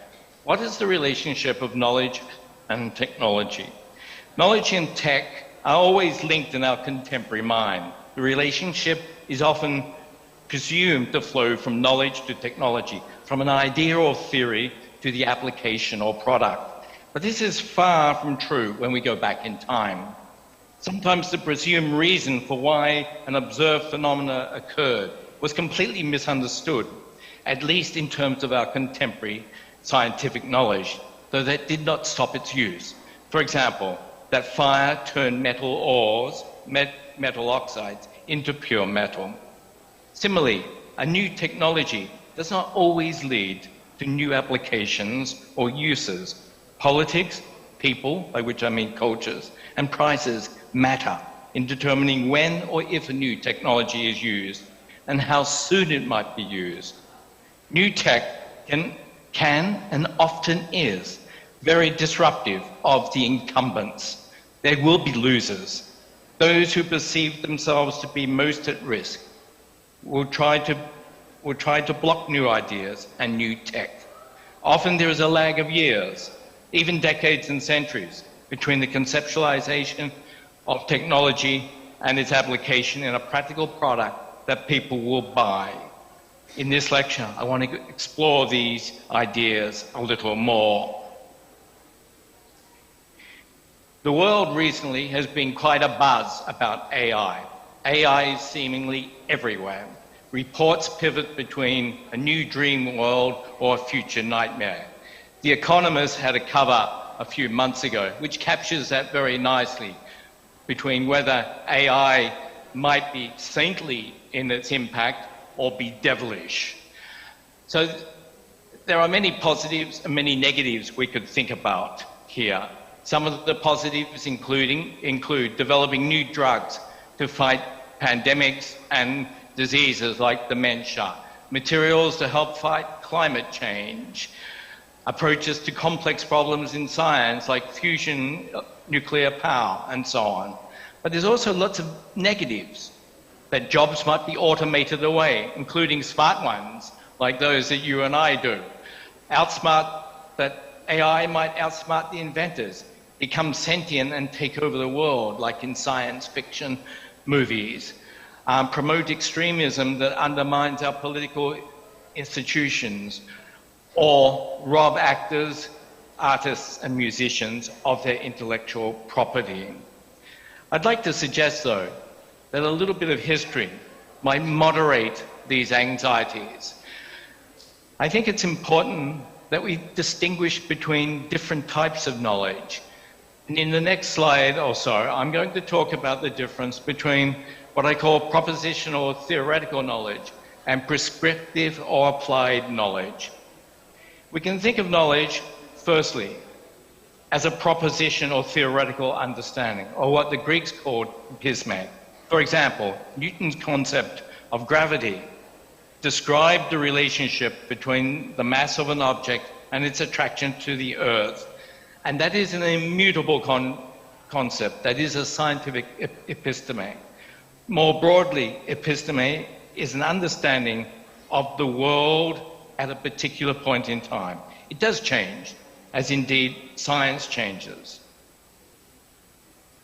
The knowledge of understanding of phenomena of the world can be, but not always is, used to change our world. We can think of that kind of knowledge as useful knowledge, applied knowledge, or simply as technology. Propositional knowledge we can simplify as being about the what, about explaining something, while applied knowledge or technology is prescriptive knowledge, an instruction set to apply the understanding of the what to the task of how to change our world. But you might ask, how is knowledge produced? I want to lead you through several ideas here about how we get from observational versus experimental knowledge and connect that to propositional knowledge, and the path between propositional knowledge and prescriptive knowledge in the making of our modern world.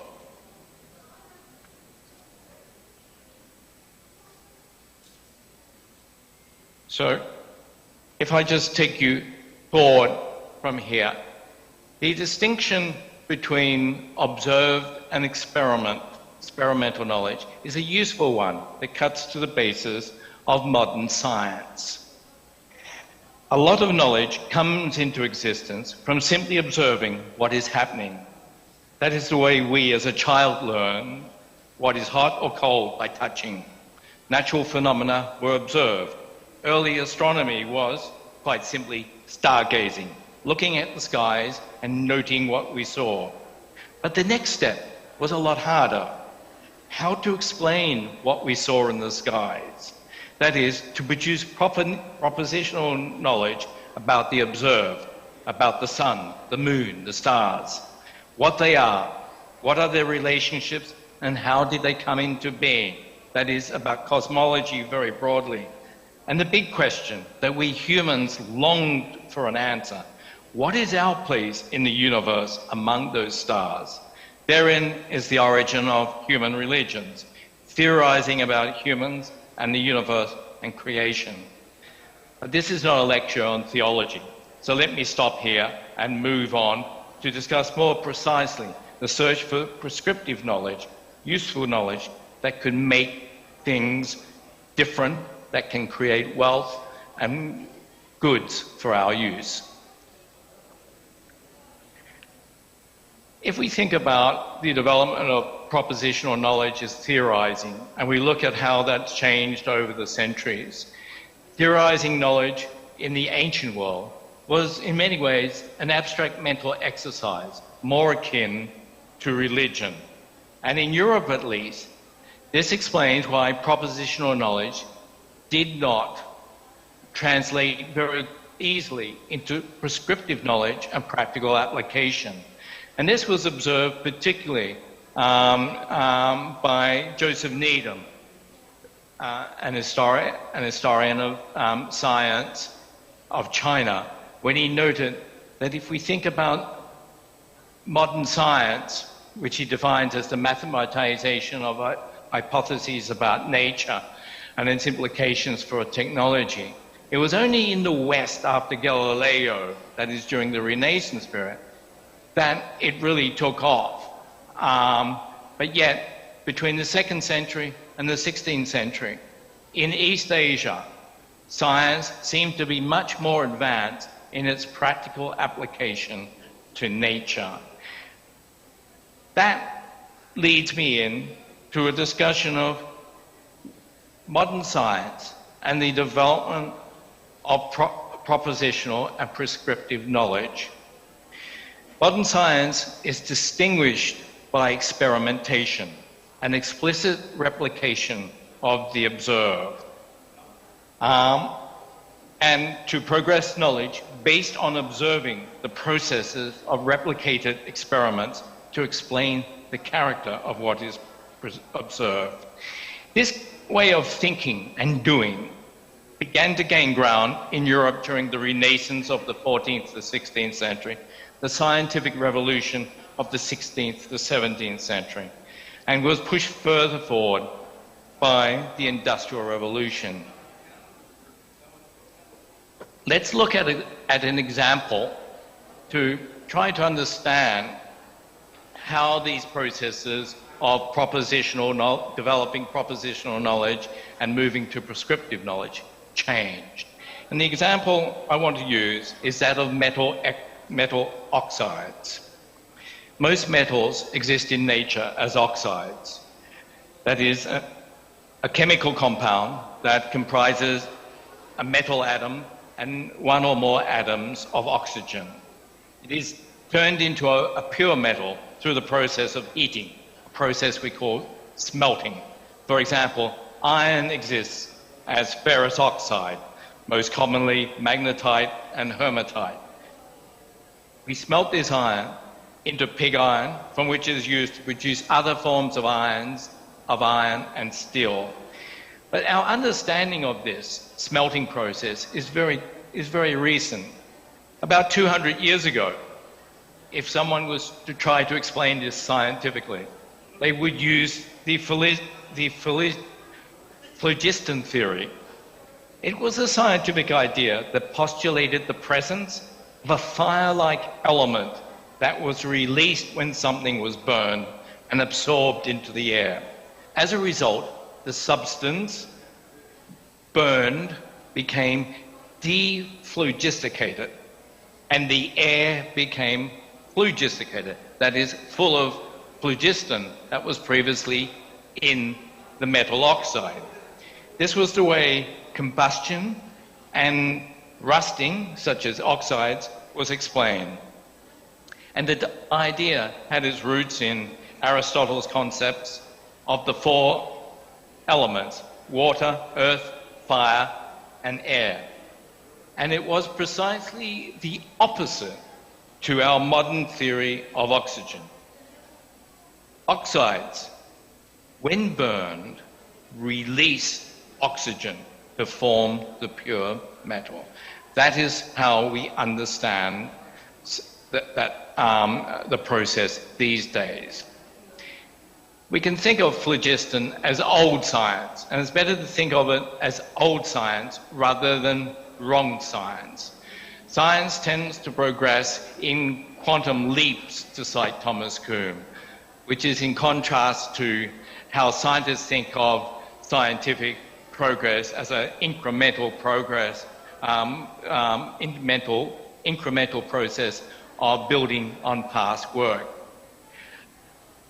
Phlogiston did not stop progress. In fact, if we look at the 18th century, at many of the chemists, they used phlogiston to help themselves understand what they were discovering. Daniel Rutherford used phlogiston theory to explain his successful isolation of nitrogen. Joseph Priestley, who is shown on the left, explained the isolation of oxygen in these terms. Oxygen, he thought, was dephlogisticated air. That is, air that was able to absorb more phlogiston when something burned, and so prolonged and intensified the burning which oxygen had in fact produced.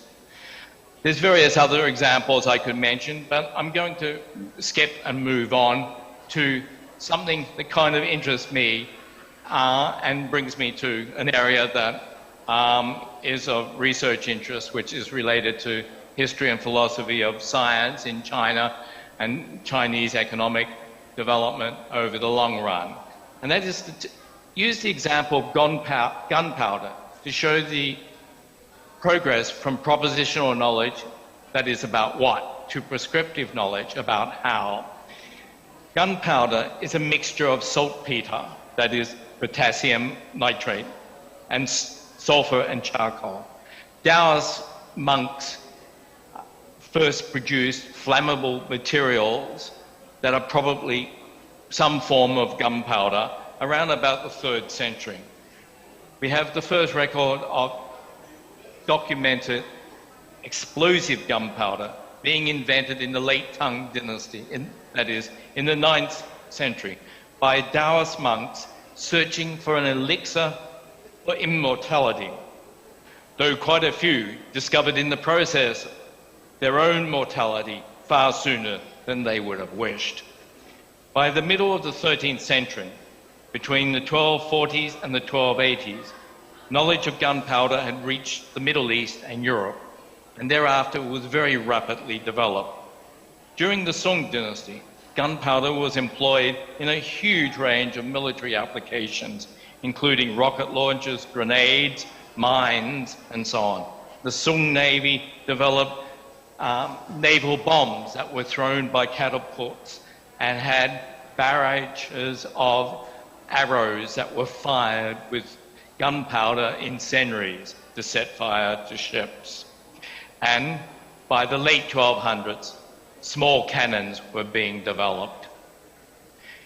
This is one of my favorite examples of the Chinese adaptation of various technologies. Here we see a whole lot of wheelbarrows, and the Chinese invented the wheelbarrow too. And on these wheelbarrows are lots of bamboo tubes, which are the tubes into which rockets were put. And these rockets or arrows were then shot out, and initially they were primarily used to set fire to their targets. Later they carried explosives, and by the 14th century the Chinese even had two-stage rockets, rockets that were shot from these tubes and later ignited further so that they could reach a greater distance. This example of gunpowder, in fact, highlights something about its practical use, the difference between knowing and using, the progress from smoke, flashes, and sound to making lethal weapons, between observation and replication, and in the present, that purpose is often identified as a product, a thing that embodies a technology, applied knowledge that meets the demand in the marketplace. We will pay money to possess that product, to be able to use it. For example, an automobile, a mobile phone, and so on. My next step in this lecture is to try to grasp the differences in knowledge creation and use and how these changed in China and how these changed in Europe in particular, that is, in creating the modern world. Knowledge creation in Europe was transformed over several centuries, from the Renaissance through the scientific revolution to the Industrial Revolution. This process of change led to the development of the modern economy. And I think we should be quite clear about what we mean by the modern economy. The modern economy is the first time in human history that we have seen sustained improvement in the standard of living, an increase in income, and an overall improvement in the standard of living, which includes not only income, but also health, longevity, and other welfare aspects. Until the 17th or 18th century, human history was mostly Malthusian. That is, apart from efflorescence, some periods where certain civilizations had surges of development and then collapsed, most of the world lived in a Malthusian stasis of more or less the same level of poverty. And it was the modern economy that transformed that. And in particular, that's associated with the Industrial Revolution.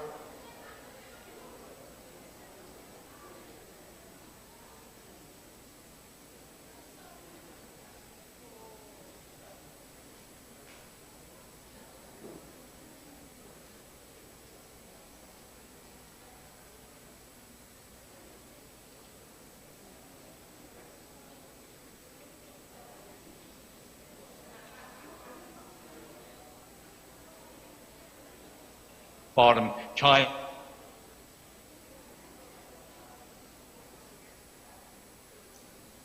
We see quite rapid rises. You'll also see that in Europe, the beginning of the increase in per capita income started around the Renaissance period, but it was at a very, very, very slow pace. But that modern world, that modern economy, has not only led to global inequalities, it has also led through the use of fossil fuel, our current climate change dilemma. I think it's useful to think of the modern economy as comprising three periods: the Industrial Revolution, the Electrical and Chemical Revolution, and the Computer Network Revolution. The first Industrial Revolution changed the world without question.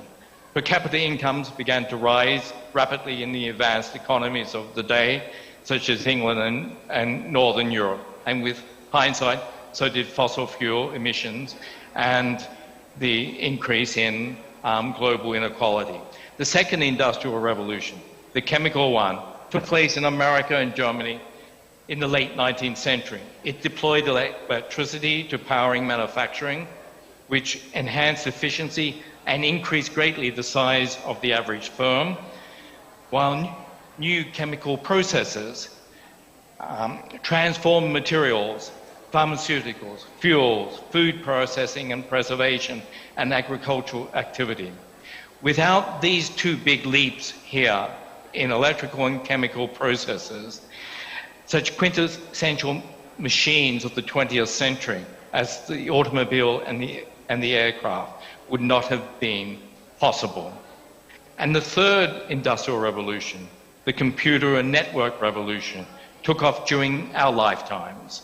We can date it roughly to the 1990s, when the internet and email began to spread and the World Wide Web of connected devices took hold of our lives and brought big disruptive change. But this period that we live in has been preceded, as indeed have all the other periods, by a culmination of incremental developments that have come together.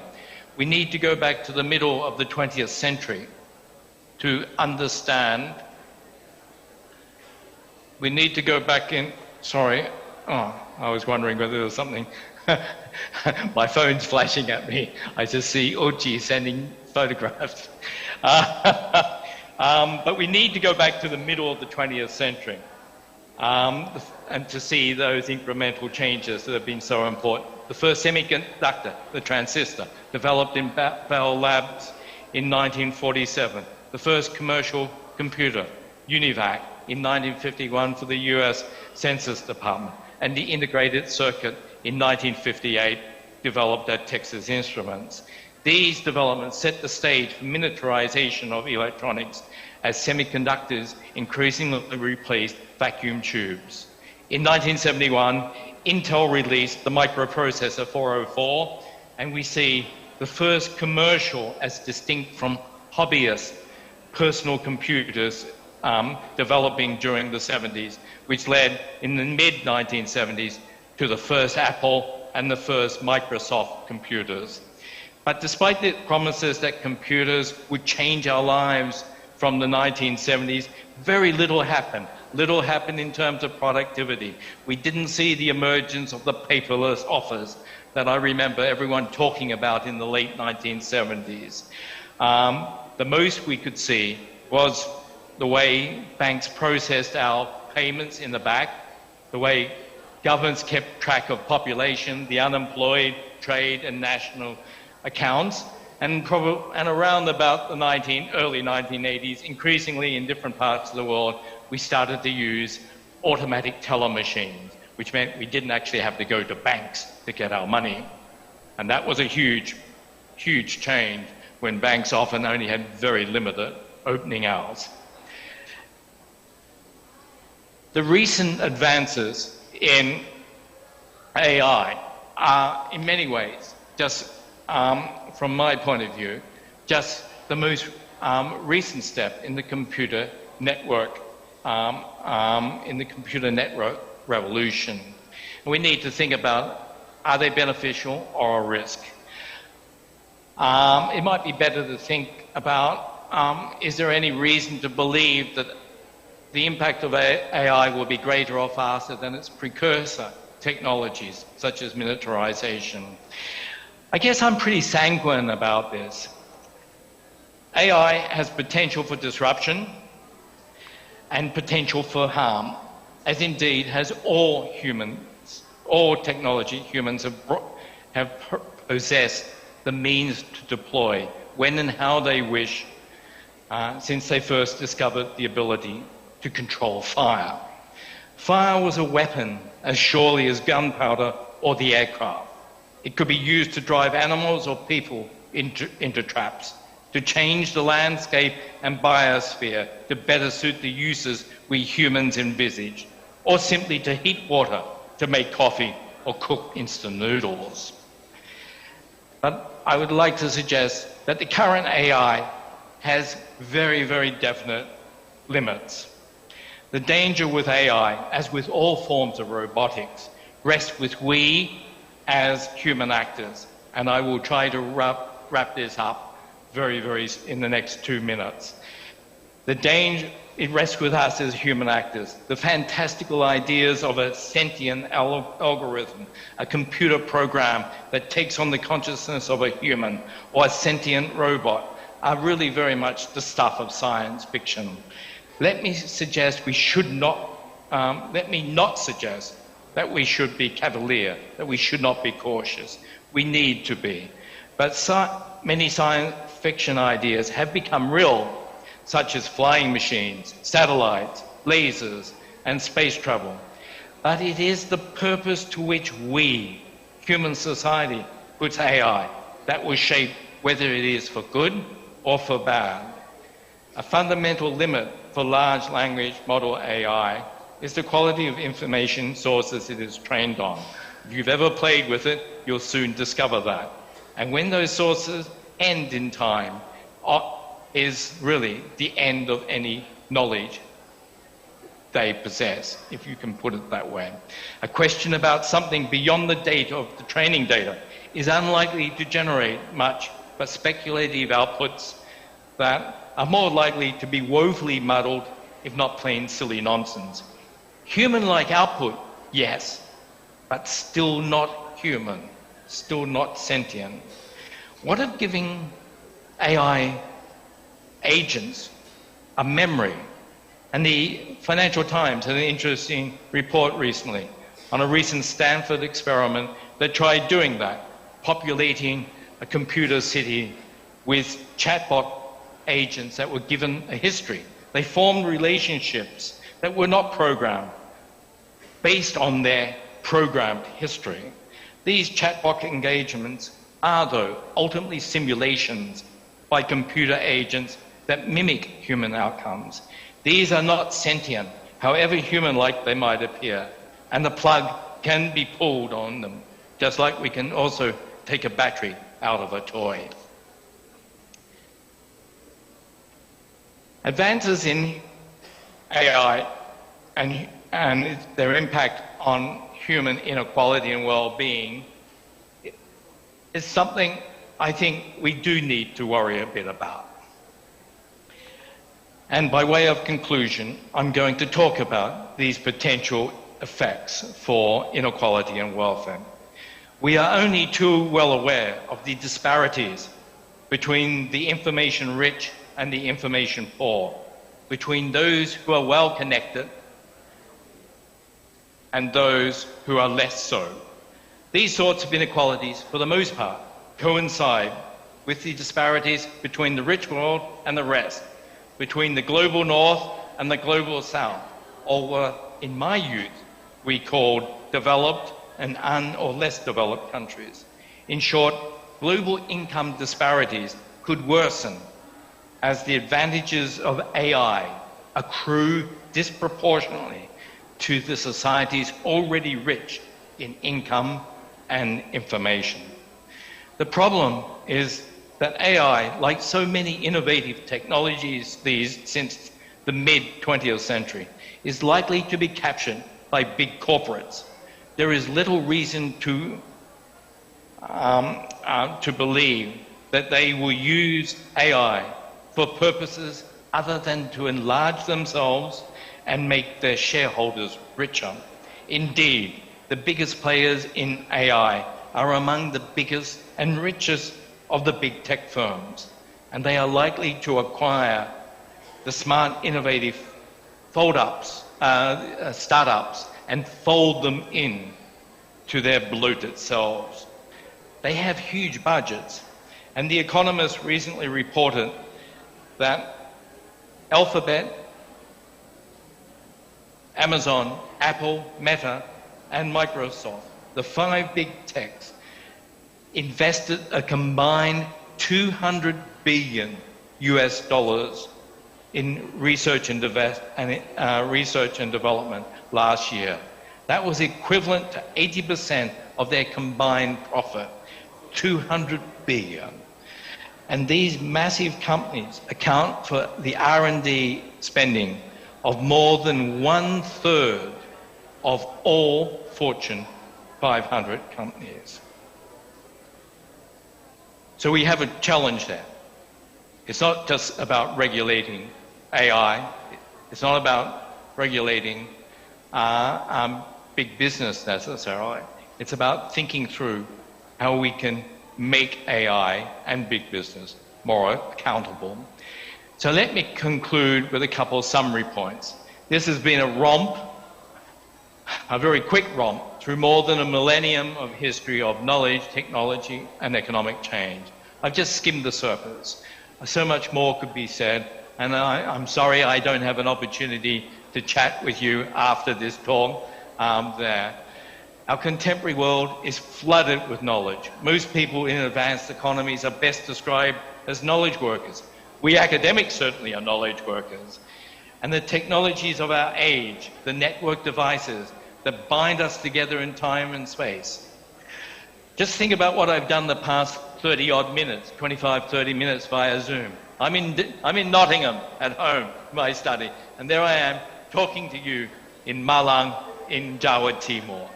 We couldn't have done that 10 years ago very easily, and certainly 20 years ago it would have been pretty well impossible.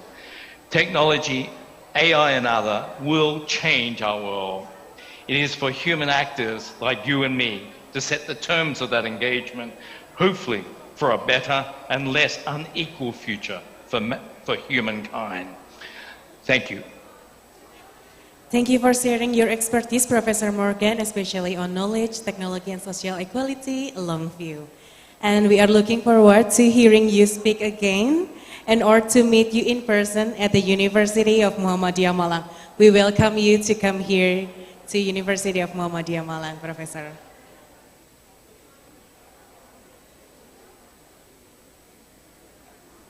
Well, ladies and gentlemen, this marks our general session. And now we will continue to the panel session. Thank you, and don't forget that we will still I have... think you've got the mute on. Can you turn the mute on? The mute is on.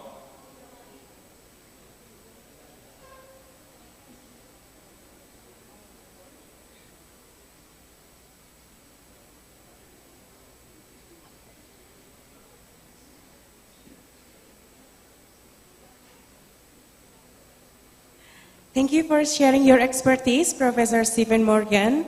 We are looking forward to hearing you speak again and to meet you in person at the University of Muhammadiyah Malang. We welcome you to come here and share your knowledge and expertise more and more. Thank you very much. Thank you very much for the invitation. I hope your conference is going well. I wish I had an opportunity to be there to join you. I was at the university a couple of months ago with my wife, Inda Morgan, and we are sure to be back in Malang, maybe later this year, but definitely next year for a while. Okay, can't wait to that to be happened. Thank you very much, Professor Stephen Morgan, and please to enjoy your day. Well, Thank you. Good night. Well, ladies and gentlemen, this marks our general session. And now we will head and continue to the panel session. Thank you, and don't forget that we still have the closing event after the panel session. And please enjoy the panel session. Bagi Bapak, Ibu, dan teman-teman yang ada di sini, kita akan melanjutkan ke sesi panel. Terima kasih. Terima kasih banyak. Bagi teman-teman mahasiswa bisa mengisi presensi barcode yang ada di luar, tapi kalau misalnya masih mau di sini juga tidak apa-apa. Terima kasih semuanya.